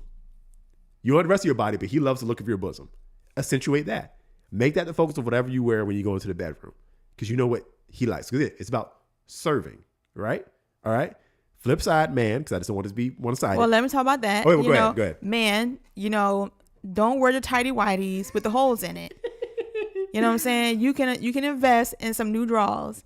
And I mean, it may not take as much for a man, but don't wear the holy drawers. Just don't put them in the trash. Buy you some nice boxers or whatever she likes. Wear whatever she likes to smell you in. I hear a lot of hygiene too. Like, please be clean. I don't. She's gonna be down there. Please be clean down there. Like, I'm just saying. I've heard people complain like he wants certain things down there and he expects it and he does nothing to make it a pleasant experience. Like, bruh, you gotta do. I'm just saying. If that's not bag, y'all gotta get that right. No, you're right. I'm just saying. Well, yes, we're adults, right? We're very be people. Clean. Please be clean. Be clean, and depending on what she's willing to do, you may need to groom a little bit. You know what I'm saying? Just groom yourself, man. And she may be more willing to do things that you've been asking. Sometimes we want something, but we're not willing to make the environment hospitable for those things. I like that. So make it hospitable. Mm-hmm. And at the same time, and it's go back to the wives saying, there are certain things that y'all put focus on that he doesn't. Yeah. I don't want to have sex right now because, all right, we're adults. I don't want to do it because I haven't shaved in a while. If your man cares about that, I understand why you would say that. There are men who don't care. So if he doesn't care, why are you worried about it? The lion speaks tonight. If you don't care, we good. There's nothing holding you back. You know? Oh, Jesus. You know what I'm saying? And I'm like, this is raw, but it's like the fact that we have to tiptoe around this and that we're uncomfortable about this in the body of Christ is part of the problem. Yeah. Like, I'm not saying we should be blasting this, you know, like getting deep tailored. We just did this last night. But I'm saying you should be able to at least talk with your spouse about these things openly. Yeah. Because like, look, what do you like? Let's make a list. You like these things? All right, I'm gonna work on that. Instead of doing men, if your woman is not orgasming from the positions that you like to do, we'll find out. We got to try some new positions. We got to try some new activities. Okay? Mm-hmm. Look, I understand for women when it comes. Be patient. That man. too. Be patient. Yes, very much so. But I understand for women. I'm more gracious with women who don't want to do certain sexual acts because I feel like y'all go through a lot in life. So I'm very gracious. With men, I'm harder on y'all. If your woman likes you to do a certain thing, do it. You're a man. Man up and do it. Get it done. Okay, get in there and get it done. All right, if that's what she likes, especially if that helps her enjoy the experience. Again, about serving, right? I believe as a man, your focus should be to make sure that your wife has had the pleasant orgasmic experience before you focus on yourself. Let her focus on you, but you focus on her and put her first. Make sure she enjoys the entire experience, and then it's like, okay, now you can focus on me. We're going to take turns here. That's what I believe, because I believe a woman would be more interested in returning to this experience if she actually enjoyed the experience. And if you go a lot of times without her having that orgasmic experience, I would be researching like, okay, something's up. We need to figure this out. We need a little assistance here. Not from another human being, but I need to figure something out here. I'm going to do some research and figure out why this ain't working, and we're going to figure out how to make this work. Maybe some supplementation necessary. Read some books, y'all. Read a book. We're going to, matter of fact, let's take a break here and talk about our Audible. Perfect segue. Thank you, babe. Audibletrial.com/Jalen and Casey. Cozy, if you could drop it in the chat. If you're watching on Instagram or TikTok, you're going to have to go to the link in our bio, come right back. But we are giving away, Audible's giving our listeners 30 days free 30 days of Premium Plus Audible. Mm-hmm. And the reason we're talking about it today is, one, we want you to get it so we can get our commission, but also because there's a book on there. Now, this is what it'll look like. When you go click our link, audibletrial.com/Jalen and Casey, you'll be able to sign up, put your information in. You can listen on your watch, your phone, tablet, on your Echo device. You can listen anywhere, okay? Right? But there's a book right here, Sheet Music. This is by Kevin Leman. We listened to this early in our marriage, and this book went and talked pretty raw about sex, about sexual acts and things amongst Christian couples. And it was a man, he's a doctor, trying to help couples get through this, have discussions, restore pleasure, and be free in the bedroom together. Because if anybody should be free, it should be those of us who follow Jesus. So we should be free sexually, okay? So this book was great for that. It started some conversations for us. Some things he'll say will make you uncomfortable if you're really, prudish about these things, and that's fine, but you need to talk about these things. So if you need help having these conversations, you can watch this video with your spouse.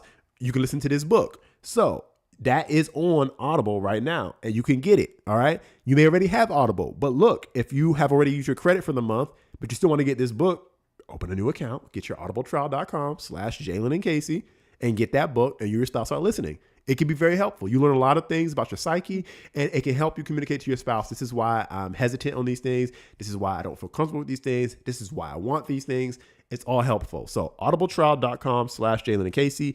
If you're on YouTube, it's in the chat now. Hopefully Cozy dropped it. Yes, she did. Facebook, it's in the link to the left of the chat box.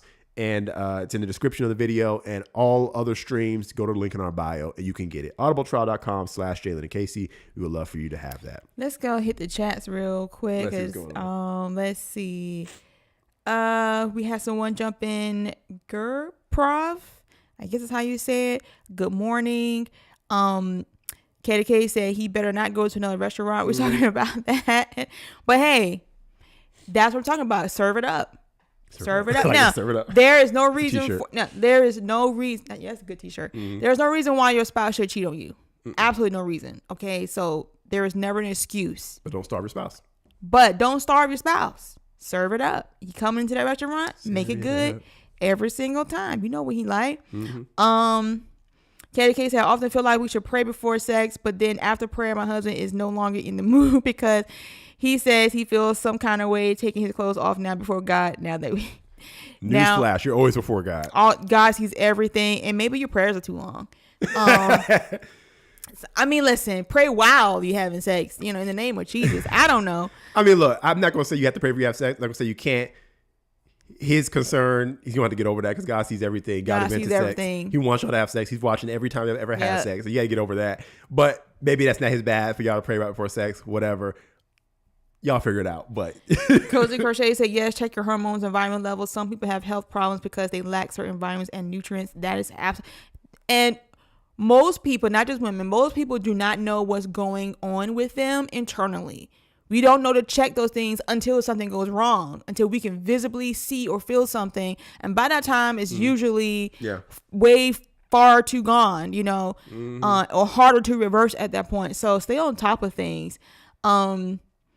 She said, Coach Crochet said, ladies, that means keep your rose toys off the internet. That has always creeped me out. Keep that stuff private. Yes, keep it private. Keep it private, y'all. Talking about pizza. Her favorite food was pizza. Husband sick of pizza. Holy underwear is man's virgin lingerie. Please, we don't need a peep. If there was man lingerie and my wife liked that, I'd wear it. But no. I would do whatever brought pleasure to her life. No. But no, holy underwear is not lingerie. It's not. Let's go chat. We got TikTok over here. TikTok, we have some interaction. We got Hoop for Jesus saying Jesus is the way. That was early on. Thank you for that. I already mentioned 3JS.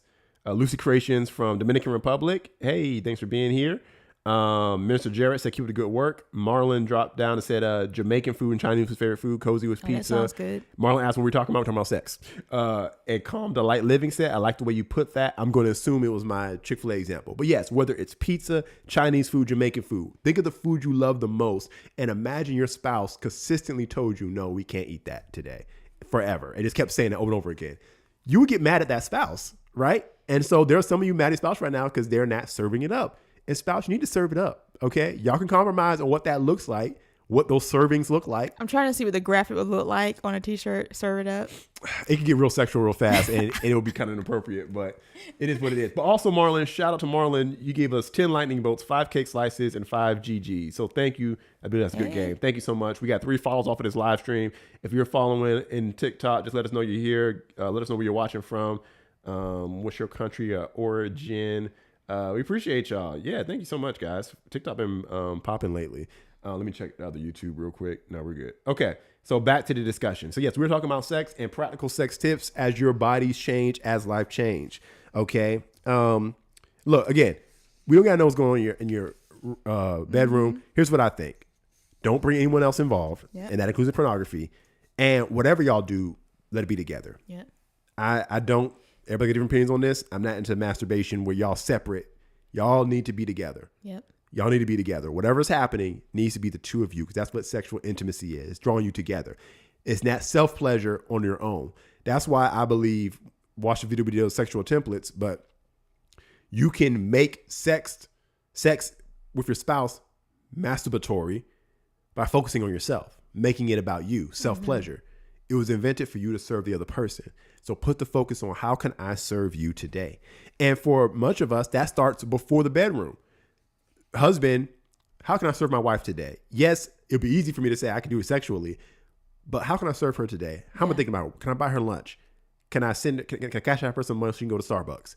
Can I bring some roses Cash home? at me, please. Whatever. How can I serve her today? Buy me lunch, please. What would she like? We'll make her feel good. Buy a nice me some text. Roses. Wife, same thing throughout the day. How can I serve him? Would he like a picture of me? Y'all decide how y'all do that privately and securely, whatever like that. But, I feel like we need to pull the Polaroid cameras out because I don't be trusted. There you go. Technology these days. I'm sorry. You there are secure messaging platforms now that y'all can make just between the two of y'all. That's what I would recommend. I wouldn't recommend texting that's unencrypted because you never know. Some of you might be like, it's just not worth it. I would say get an app that's got vanishing messages and that's encrypted. But if you're like, that's just not worth it, I understand. I'm not saying you got to do that. I'm just saying find out what your spouse likes and compromise on some things. Mm-hmm. We talked about weight gain. We talked about limited pleasure. We talked about lingerie. And consider it an investment. You got to understand something. It's not wasted time. You're investing in your relationship with this person and make it fun. Sometimes we make sex too serious. Have fun. Laugh. Like this isn't that serious. Like let's enjoy each other. Let's talk about it.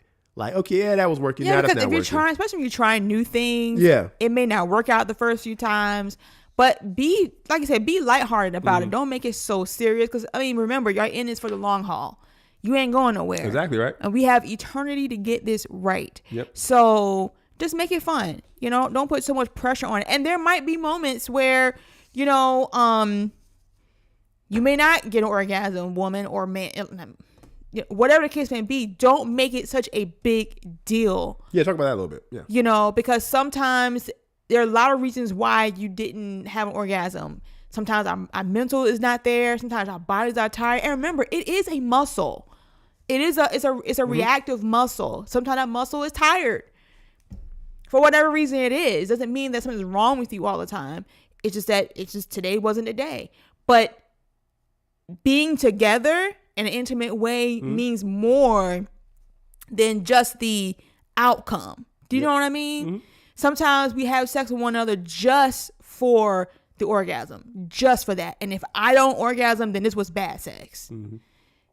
No, this is a time of us fellowshipping together, being intimate with one another, getting closer to one another, just being physical, being next to each other. It's not just about orgasm. Yes, that is nice. And when it happens, it's great. But if it doesn't happen, it doesn't ruin our sexual intimacy, because intimacy is not just about the reaction that we can get. And for men, although it's usually easy to orgasm, but the focus is on getting there. Like, we haven't had sex until that has happened. And it's like, no. And again, I'm not going to get graphic here, things like that. But there are times when I've initiated with you where for me the focus was on just being with you, just being close, being touching. And I wasn't concerned with that, you know. And I would say take your mind off of that, because I'm not here for me. I'm here for you. I'm here for us. Yeah. This experience together, you know. And enjoy the moment, you know.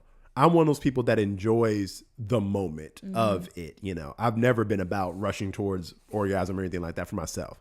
I've always been about focusing on it for you. But for me, it's always just, I just want to enjoy the moment. I want to enjoy being with you. I like your body. I like looking at your body. I like touching your body. You know, I want to just experience the entire moment and let this go on for as long as it possibly can, you know. But sometimes you tend to marry the person who's opposite of that. And that's where the conflict comes in. Yeah. But play, induce laughter.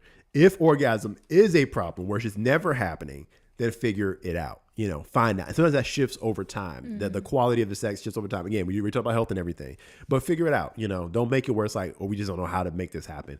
Make sure you know how to make it happen. Again, like you said, it doesn't have to be the focus of every session together, but make sure that it's something that we can do when we need to do it. Yeah. Let's figure out how to make this muscle work. And give yourself grace as the seasons change. That's the biggest thing. Like grace is everything. You give yourself grace. You have kids. You get busy. Time, effort. Give yourself grace. And again, don't let the world's standards of what sex is supposed to look like inform you. It's weird when I see people watching shows. It's like, oh, and I'm going to go recreate this with my spouse. You think, well, that should be great, right? That should be fun. Here's my issue with that. We lean on everyone else creating fantasy and creativity for us.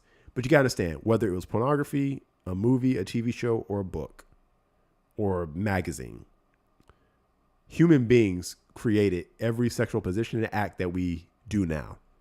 And so somebody without third-party content came up with this stuff. Why can't you? Why can't y'all block out all the noise and figure out something that works for you? Invent something for yourself that's unique to you, rather than trying to find somebody else's standard, someone else's template, and trying to mimic that and then being mad because you can't meet the standard. Yeah. This is y'all. Y'all got creative minds. Y'all got parts that work. If you've got parts that work, you got parts that work. Make it happen. Figure out what works for you. It doesn't matter if it looks great to somebody else. You're not putting this nowhere for nobody else to see, right? Right. It's just between the two of you. No one's going to see this. No OnlyFans pages. Yeah. It's just the two of you. So it doesn't matter if it's what everyone else is doing. It doesn't matter if anyone ever knows. This is y'all private secret. This is y'all secret place. And what y'all come up with, what y'all like, that's between the two of you. Yeah. Don't nobody else got to know. Nobody else need to know. Okay? And it's like, okay, well, how do we get started? How do we figure this out? Well, let's say this. How about you go to your spouse and ask them, when it comes to the bedroom, what's one thing I could do for you intimately that you've been asking for, that you've been wanting, that I've just been kind of not listening to or whatever? What's one thing? And hear them. And maybe it has to be discussion. Maybe it has to be some compromise or whatever. But hear them and then say, okay, I'm going to see what I can do. I'm going to see if I can procure that for you. I'm going to see if I can perform that for you. I'm going to see if we can do that together. Just try. Just try. And don't just try it once and then be like, okay, we're done. Like, I mean, and sometimes like make it a game. There are a lot of things, and I think we're gonna approach this topic again in the near future, and we'll probably have some more resources for you all because sometimes people just don't know what to do. Yeah. And it's not a matter of them not wanting. It's just they don't know what to do. It could be very awkward. They was never taught that. Yeah. Most of us can honestly say that our parents didn't teach us how to have sex. Yeah. That might have been weird anyway. But outside of having the talk of how babies are made and stuff like that, no one ever sat down and told us. No one explained orgasm. No one explained pleasure. No one explained serving your spouse. You just learned it and you stumble upon it and you just kind of, okay. They said, this is what this is. Don't touch it. Yeah, exactly. That was it. But there are a lot of resources, godly resources, things that can help us initiate conversation, initiate positions or whatever. No, seriously, there's an app called Ultimate Intimacy. And that app has a lot of resources in there. There's another website, it's Christian Sex Positions, I think it might be called. And what they do is they don't get graphic, they make stick figures. And it's clear like the blue one is a man, the pink one is a woman.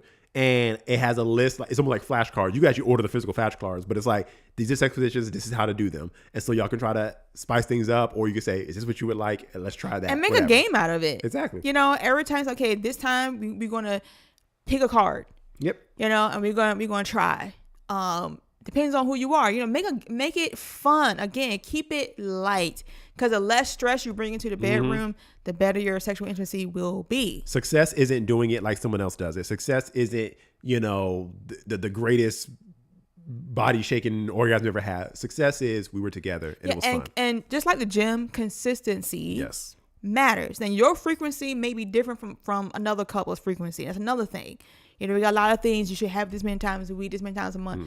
Find your pace. Yeah. All right. And agree upon it and be happy with it.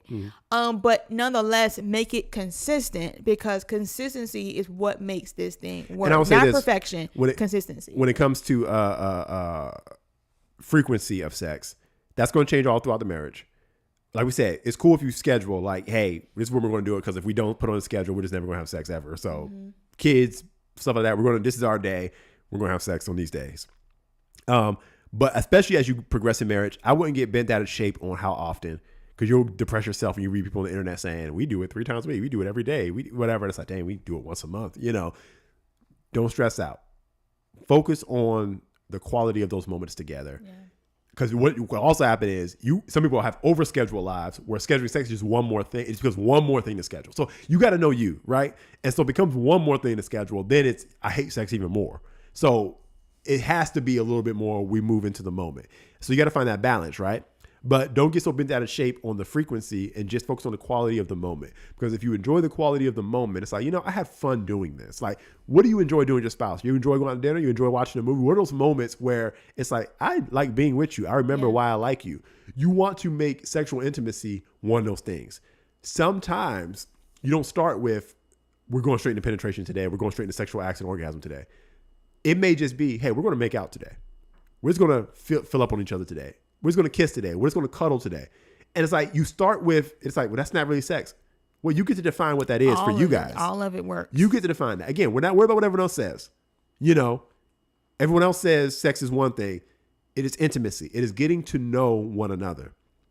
And when y'all can physically be together in each other's presence and not hate each other, you're making progress. And so it may be, hey, we're not scheduling to have sex. I'm not in the mood, whatever like that. Because if you let mood dictate, then your moods may never ever align. But we're just going to be in each other's presence. We're just going to like each other. We're going to talk. We're going to be close. We're going to hold hands. We're going to kiss. We're going to touch and let things progress. Maybe progresses to full on intercourse. Maybe that's all it is. But if we can just enjoy each other once again, like we did when we were dating, you're building something new here. And you don't know where it's necessarily going to end. But you're not rushing it either, because again, we've got all our lives to do this. So, don't put the pressure on you after watching this video of like, okay, we gotta go get some sex on the calendar. We gotta make this work. It's gotta be fun. It's about that. Like, build. Let it build. Let it build. Let it build. I mean, every gym session is not always the best, but the idea is that I showed up for the day. Yeah. I was there. Yeah. And I did something, because something is better than nothing. Exactly. And again, consistency outweighs motivation all the time. Yep. So showing up for your marriage is really what it's all about. educate yourself, learn, and definitely pray about it.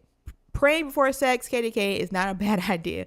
God shall always be the center of your entire life, even your sex life. I do know there are a few people that I encountered that felt like that God and sex didn't go together, and that God wasn't interested in their sexual pleasure. But it's like, why wouldn't he be? He created it. Yeah. And if you believe God sees all and knows all, please, like, the bedroom door closed is not keeping God's eyes out. God knows before you know what's going to go down. So don't feel ashamed to put God in the middle of it, because he wants to be in the middle of it all. And however you do that, that's, it's up to you guys, but lose the shame, ladies and men, but women especially, lose the shame. And it's a decision, it's a choice. And let's get out of our psychology bag. Let's get out of our mental way. Just do it. Say, God, give me the grace. Just do it. Try something new. And if it's something that you need to work on yourself, security-wise, you need to work on yourself. Don't punish your spouse. Do not show up. Do not show up for your sexual life just because you're dealing with insecurity. That's being selfish. Don't nurse that insecurity. Overcome it. Amen. And it may take time, but be pursuing in overcoming that insecurity. If it's your body and you feel like, I'm too overweight, I want to lose some weight, then lose the weight. Because to the man, it's going to feel like, well, babe, if that's your problem, if you're mad about how big you are, then do something about it. And see, in his mind, it's frustrated. And though he may not understand all of the reasons of why and the insecurities that's tied to it, but to him, it's like, you don't care because you're not doing anything. If you're complaining that it's your weight, okay, let's fix it. If you're complaining that it's all the stuff you have to do in the day and you don't make an adjustment because sex is important to me, then that means you don't care about me. Yeah, and that's what it communicates to him, that you don't care about him. Now, that may not be the case for you, but if that's always the argument, well, I don't like how my body looks. He's like, well, babe, I'm telling you, I like it. I'm okay with it. Well, I don't like it. It's about me. It's about me. It's about me. Then he's saying, well, fix you then. Yeah. Then fix you. Do you know what I mean? Like, I've had to decide that, listen, this is my thick season. I'm in my thick season right now. It is what it is. All right. And I am working my way through it. But until I get to where I think I need to be or whatever, I am not going to deny my husband. I'm not going to be down on myself. I'm going to wear the clothes. Like, I'm going to be comfortable where I am at. I'm not going to just lock myself up, because I know that if I do that, I'm going to have more freedom and I'm going to have more authority and power to overcome this if I find the peace where I'm at right now. This is where I'm at right now. Okay? Yep. I was looking at some pictures the other day. I'm saying, man, girl, when I get down to that size, people are going to think I took the shot. They're going to think I took the shot. I promise you. But it's like, but I'm okay. I'm okay where I'm at right now. I really am, because I'm working on something. And my health spiritually and mentally means more to me than anything else. And as I get those things in alignment, my body will follow. And now that I have the tools now, sometimes we just don't have the tools. We're working against ourselves because we don't have the tools. Our hormones aren't where they're supposed to be. Our nutrition is not where it needs to be. Our mental health is not where it needs to be. But all we're doing is trying to pursue the aesthetic, and we don't have what it takes to even get there. Yeah. So we're at a loss here. Yeah. But now that I have what it takes, now I have grace. I have grace for myself now. And it is what it is. But if I never make it, here's the thing. If I never make it, guess what? I'm getting a new body anyway. Glory to God. Glory to God. Glory to God. I'm getting a new one anyway. All the wrinkles, all the dimples, all the dips will be not there. So, I mean, glory to God. I know Jesus, and that matters more than anything else. Got some chat. All right. So, I like what Coach said. He said, yes, send a Polaroid, please. Send by carrier pigeon. That can get intercepted. My issue with Polaroids is someone can find those. If you don't store, your kids can find them when they open the wrong box. I think vanishing messages are better because then no one can ever get them. But, that's what they tell us anyway. But Let's see. We have a Nicole HM4BG. Say Nicole. Well, listen, I wanted the whole name. Nicole. So I'm a Christian woman, a worship director. My husband and I didn't have sex until our wedding night. This is horrible, but I don't feel that mental urge or attraction to want to because of his size. Mm-hmm. Okay. All right. Well, something I got to work on then. Yeah. I mean, look, being honest is half the battle. Yeah. Right? So that's where you are. So see, this does go both ways, right? We always put it on the men versus women, but it can go the other way too. All right. So, I mean, well, I'll put since you're a woman, I guess I'll let you advise that one. But if there is a attraction thing that's keeping you, although I do have something to say about this, but go ahead first. Well, I guess I'm curious as to, was he this size when y'all got married? I mean, was this a issue for you before you got married? And why did you marry him with this being an issue? Or did you not think it was going to be? Well, here's the thing. I'm kind of glad you asked that. I did a series a long time ago on this channel called How I Got Attracted to My Wife Again, something like that. Mm-hmm. And I don't talk about it much till so long ago. But there was a point after we got married, not long after we got married, we had a lot of issues in our marriage, but where it just felt like my attraction for you was gone. It wasn't even that your body changed that much, because you're pretty much the same from when we got married, because pretty early on. And I was like, what is going on right now? But I just did not feel like I was attracted to you the way I was before we got married. And so, you asked that question. I think someone asked a question in one of those videos, like, why'd you marry her if you felt that way? I was like, are you not paying attention to what I said in the video? I was attracted to her when I married her, but something changed afterward. And so I got before the Lord about it. It's a pretty good series, 3 videos on it. But I began to talk to myself differently and began to make myself see you differently. And I've had that issue in years and years and years. It was a very short period of time. But in those videos, I talk about the changing your mental image and changing the way you confess and getting over the offense you have about your spouse that kind of contribute to that. Mm-hmm. But deciding that you are mine and I love you, I'm going to love you as you are. And you can actually train yourself to do that. Like, you can make yourself see whatever you want to see, believe whatever you want to believe. I'm on TikTok all the time. People believe the wildest things. So you can actually transform that. And I'm going to see if I can find that, because if so, I might go in and drop the link for Nicole there. And also, I want to challenge the mental side of this, because I'm going to assume that because you said this is horrible because I don't feel that mental urge or attraction to want to because of his size. I'm going to assume that he was this size before y'all got married. I don't know how long you've been married. Maybe it's not so much the size as much as, how can I put this? I'm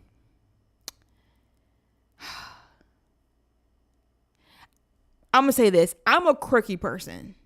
All right. I have a lot of little quirks and tics and things that sounds and smells and certain sensations just bother me if I let it get out of control. Like it would just bother me, and that can literally be a turn off to me. As much as I love my husband, there are things that he does that when he does it, it's like, I don't like you because it just annoys me so much. And that's something based off of my mental map, my brain chemistry, right? Not to put labels out there. Could it be some of that as well? Maybe you don't know that to be the case for you, but it could be that as well. Because I am curious, why would you marry someone if you, and I'm not trying to come down on you, I'm just trying to understand. Well, again, that's like I just said, I don't think it's necessarily, I think it happens after. Yeah. Again, that's what happened to me. I just dropped a video in the chat. I'm just saying sometimes it could be tied up because this is a good person. I love them. I was attracted to them in the beginning. But we didn't have sex before we was married. And now that we're having sex, now I'm realizing. I love him and didn't think it would be an issue and want to trust God in that area. To be honest, I could be traumatized that I gained weight, and it's really difficult now. Traumatized that you gain weight. It's really difficult now. So there's an offense somewhere. Okay. Yeah. I love him and didn't think it would be an issue and wanted to trust God in that area, blah, blah, blah. Okay, cool. All right, yeah, watch my series. So in that series, what I did was, it was 3 videos, and I'm starting to remember. It was so long ago, I kind of forgot what I went through there. But it was 3 videos. It was called How to Be Attracted to Your Wife Again. But this is why she worked both ways, so you should be good if you start that series. But it's 3 videos, And the first one was pursue your wife, because there's 3 steps to this. Pursue your wife. And what I had to do. So in your case, pursue your husband. Yeah, pursue your husband. But I had to purposefully just pursue you, because the thing, I wasn't going to marry anybody else. I wasn't going to go look for somebody else to be with. And this comes from being a believer and walking by faith. But I knew that if I was attracted to you at one point, I could be attracted to you again. Yeah. And if I turn my attention to somebody else, I could be attracted to somebody else. So why would I waste time doing that? I'm going to put that on effort into my wife. So I began to pursue you on purpose. I didn't make it about the physical attraction what my eyes were seeing. I began to pursue you on purpose.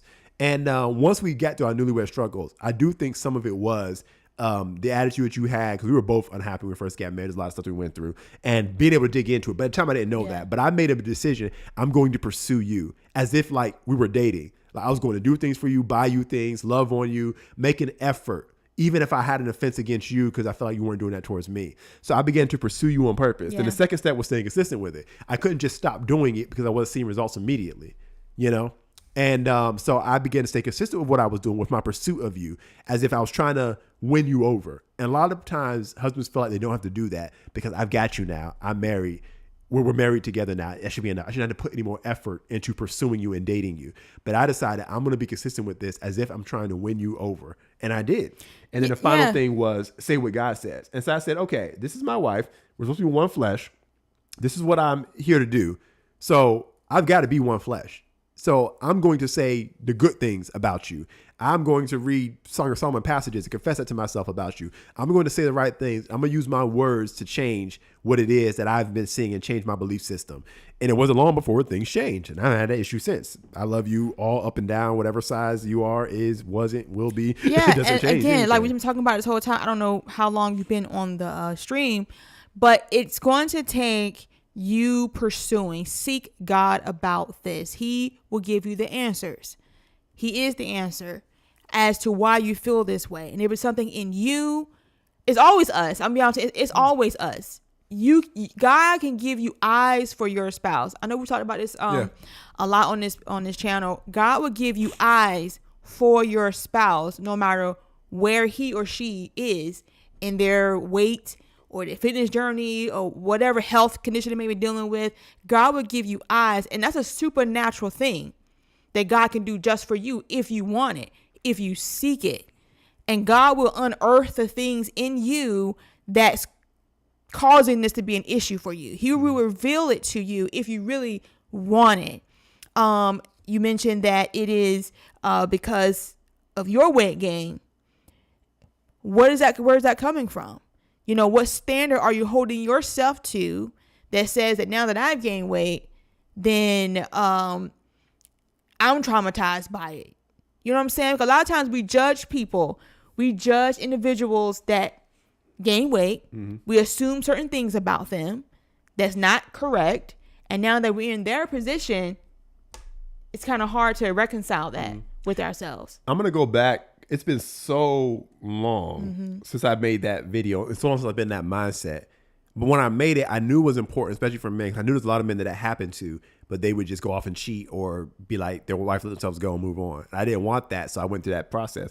I'm going to go back and rewatch that series because it may be a good topic to talk about and teach live on the air. Because if you've never been through that, if you never had that experience, it's kind of hard to understand. And I appreciate you being brave enough to put that out there. Because a lot of people are ashamed to even say that because they feel bad. Because they know they shouldn't feel this way. Your spouse is a good spouse. They're a good person, you know. But a lot of times for men, what they'll say is, well, she let herself go. She's not what she used to be. I love her. She's a good mom. But it's just, I'm just not feeling the attraction anymore.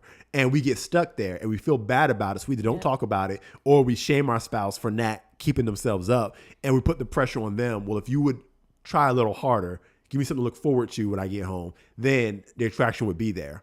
But you got to understand that the mind is fickle. You know, it can go through things from a biological and from a spiritual standpoint. The mind is fickle and you have to train your mind. You have to renew your mind to the things of God.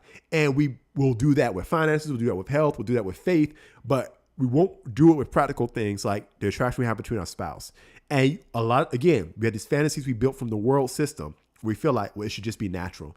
And if I'm not naturally attracted to you, it's because something you did, or I should never got with you and it's my fault and we don't need to be together. And we just leave it at that. And it's like, no, the same word that can heal a body and restore a limb when it wasn't there, The same word that can do that can transform your mind towards your spouse. Amen. And you have to see it as an attack from the enemy to try to make you not be cleaving to your spouse. And the fact that it keeps you from wanting to have sex, well, that's definitely an assault of the enemy, because cleaving together is not only a destruction, but it is a way to bind you to your spouse together to actually make you feel good things for each other. So I'm going to rewatch that series, get myself back in that mindset, and maybe we'll talk about that. What happens when you don't feel the attraction towards your spouse? That's important. She just commented and said, I'm traumatized by the times we tried to be intimate in my new weight gain that I thought maybe it's also because of his size, which now makes me not want to try it all now. So now it's like, yeah. Mm-hmm.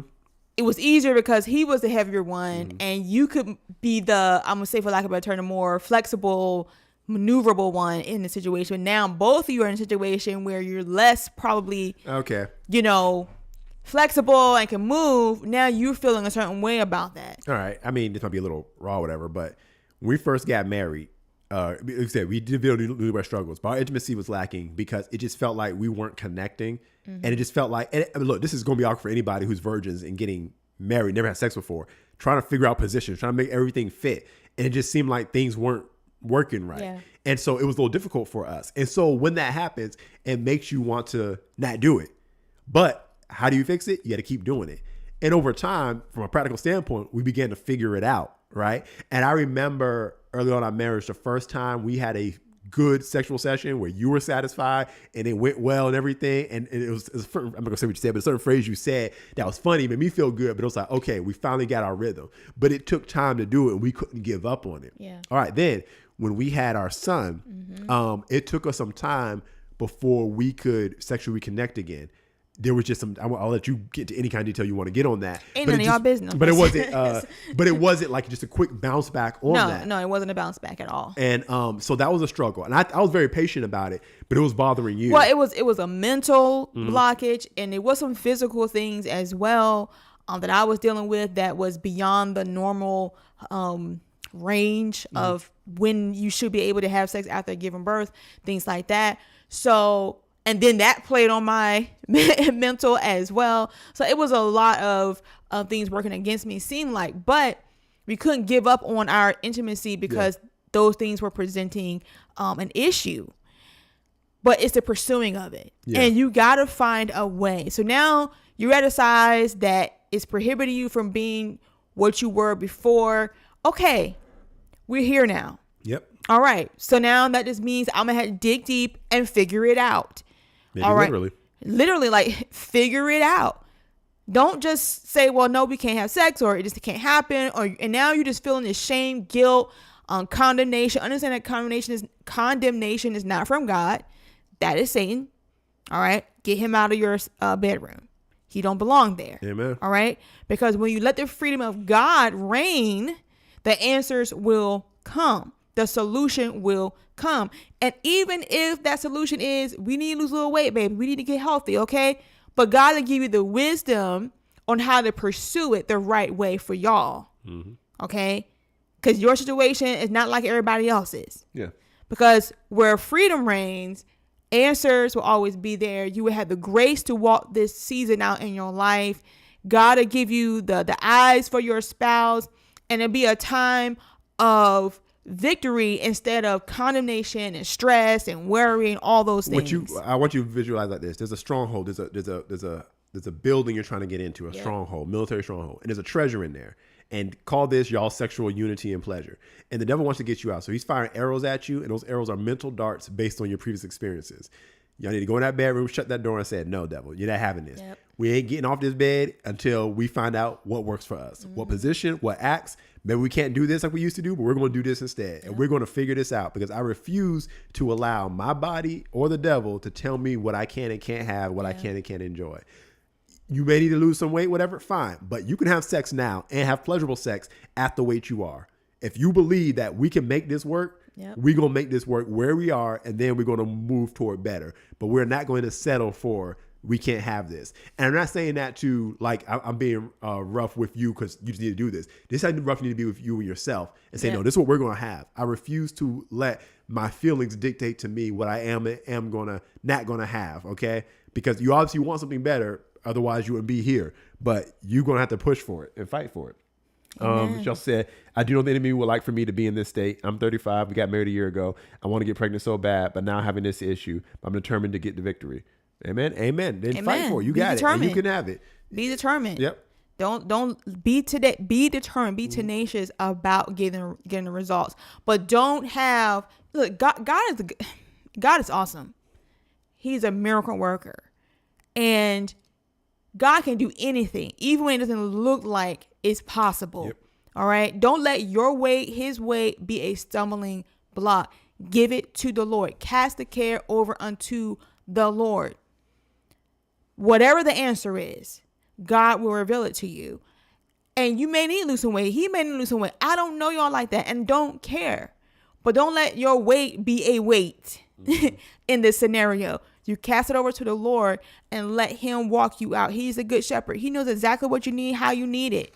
All right? All right. And I'm going to send you this too, because I just caught what you said. You said y'all been married for a year.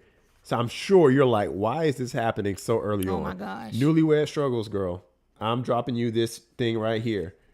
So she said she's 35. That's around, you got married at 34. Yep, I was 34 when so I got your married. Story, there's an age gap between us, but beyond that part, your story probably matches up a few things with us. We were virgins. Y'all didn't have sex till y'all got married. We didn't have sex till our wedding night.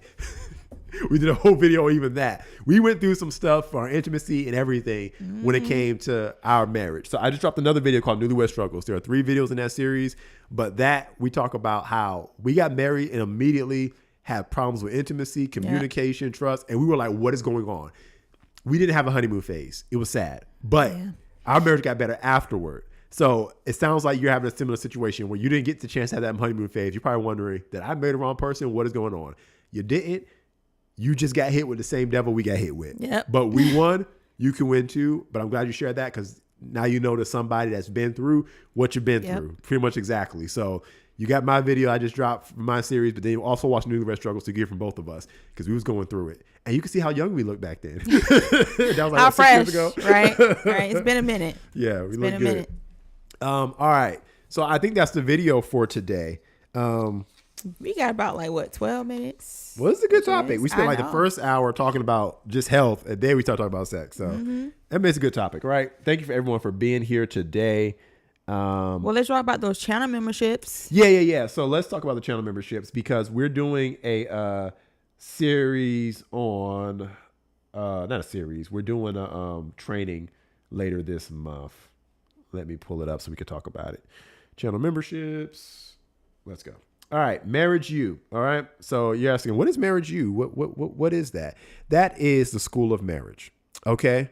So we've created something here with courses and trainings and courses that teach you principles of marriage so that you can succeed. All right.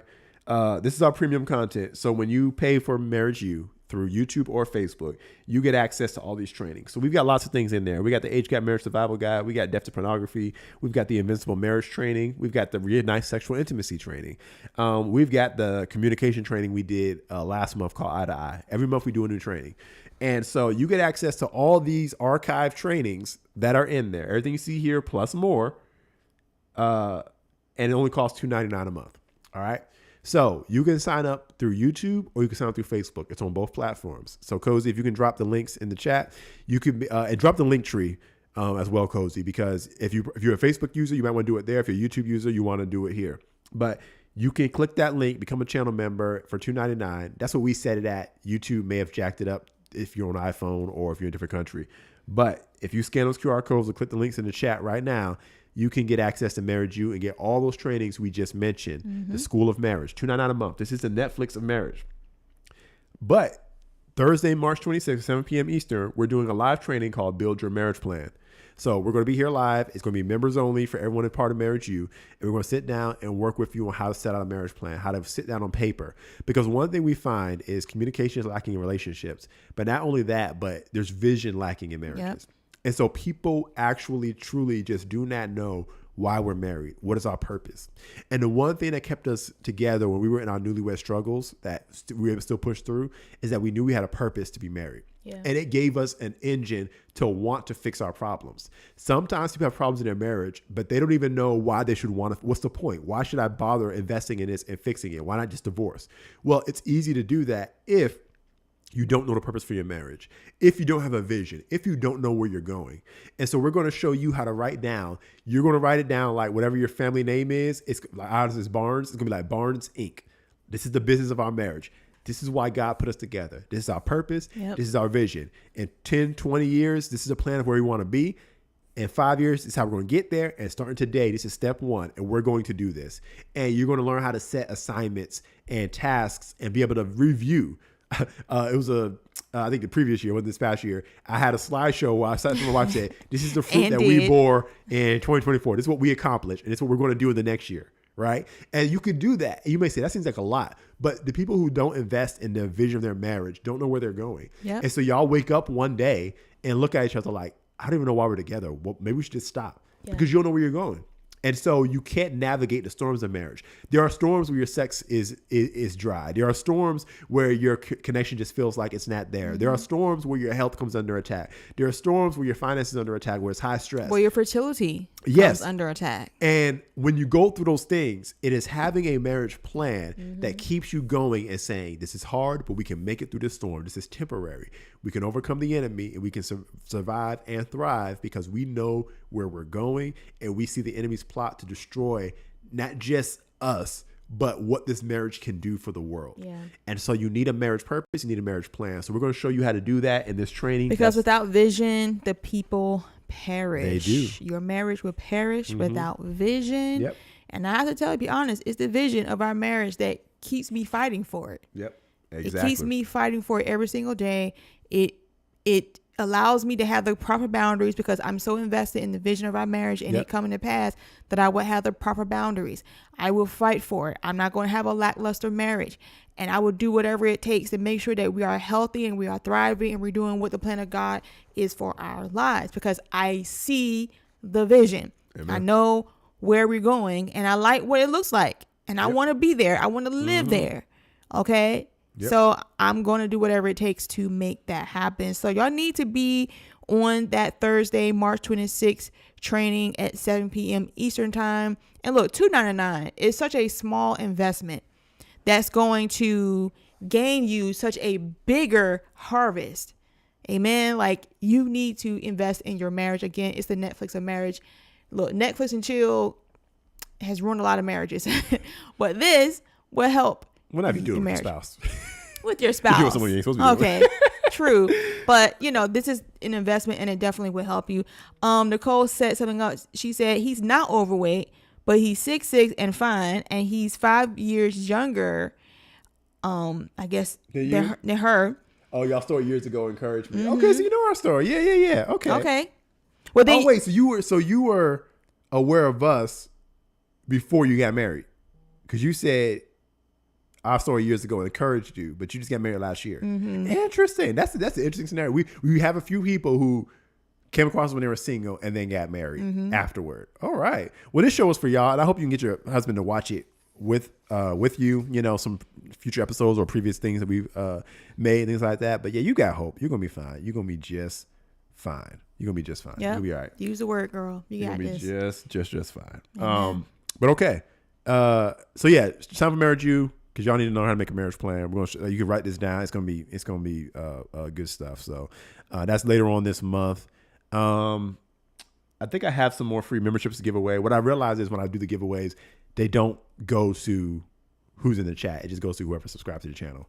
So that's the only problem when I do the giveaways and the memberships. Sometimes. I know that sucks. Yeah, because I would love to get to everybody in the chat. YouTube needs to change that so I can choose who I give it to. Exactly. But if you got your thing turned on to receive gifts, then you can do that. So on one of these future chats, I'll give away some more memberships, and hopefully somebody who wants it will get it. But we encourage you to sign up, Facebook or YouTube. And again, if you're watching on like TikTok or Instagram, you gotta go to the link in our bio. That's where you'll find it. We got a Linktree. You'll see all the links to sign up. But we encourage you to be there. It's gonna be a lot of fun because we will only stream exclusive to the Marriage U channel members on YouTube and Facebook. We will not stream on other platforms. We're at the end of this podcast now. We forgot to mention our channel goal, and that is if you do a super chat, you have the ability to choose our next topic of discussion. We only 5 minutes, be 5 minutes to the podcast ending. But if you're in the room and you want to have a particular topic discussed, and go ahead and do a super chat, and we will. And if you're on TikTok and you send a gift, it counts the same. So on Facebook, it's stars. On TikTok, it's the gifts. On YouTube, it's the super chat. Or if you're watching replay, super thanks. But drop that, we'll see it, and you can suggest a topic for us to talk about next. We've had some good topics from people who have donated super chat, and we talked some great topics. So if you've given a gift today on one of the other platforms and you want to do that, then go ahead, drop a super chat. Or if you did a gift already, go ahead and drop another comment saying what you want the topic to be, and we'll take it under consideration. So far, y'all dropped nothing but good ideas, and we've been able to do them all. We have not had anybody drop anything that was weird that we couldn't talk about. Exactly. But I think we had fun today. It was good. I didn't even get a chance to get on Song of Solomon, but I think that's fine. I'm sure we'll talk about this again. Oh, yeah. Some other time. Because like communication, sex is definitely a big topic in marriage. Yeah. And we suffer in silence so much. There are a lot of sexist marriages, and it's sad. And it affects husbands, affects wives. And it's just sad because it shouldn't have to be that way. It's one of the greatest expressions of physical expression of your love for one another. It's not the only one, but it's an important one. And it shouldn't disappear for no reason, right? It's worth fighting. I heard someone say this, that as a doctor, they said if you're not horny, you're not healthy. So they're saying from a biological standpoint, if you just lost your drive for sex, there's something going on in your health that needs to be fixed. Absolutely. I don't know if that's 100% true or not, but I would think that probably makes sense that, from a biological standpoint, the desire to procreate should always be there. And if it leaves, then something's going on. And you shouldn't just ignore that. But it's like, it's so important to us, but then we also downplay it and say, well, it's not a big deal when it disappears, Well, because we put so many other things ahead of it that seems to be more important. Exactly. So we just put it in the background and we never attend to it. Exactly. And we do that with all our health. I mean, we break down, we just say, I'll put something else in front of it. I'll put the kids in front of it. And it's like, you're not even going to find. It doesn't have to be that way. So sex is important to God. He got a whole book on it. And it needs to be important to us too. Amen. All right. So thank you everyone who watched. I think we covered most of the chats. TikTok, we had 3JS was saying there are ways around size, teach each other. Yeah, man. Lock that door and make it work. And 3JS said if they were not having sex before, then she didn't know that she would have a problem with it. Yeah, that happens. But there is something that, like in that series I talked about, where you were attracted and then something happened afterward and it's like something went wrong and you're trying to figure it out and you feel bad about it. But I'll do a video on that coming up soon. So yeah, we'll be back on Wednesday at 10 a.m. Amen. With another episode. Don't know what the topic is yet, but we'll announce it at some point. But we appreciate everybody for being here. And if you got any questions, submit our question and answer form on our Linktree. And we love you guys. Thank you for watching. Yep. See you next time. See you next time. Bye-bye.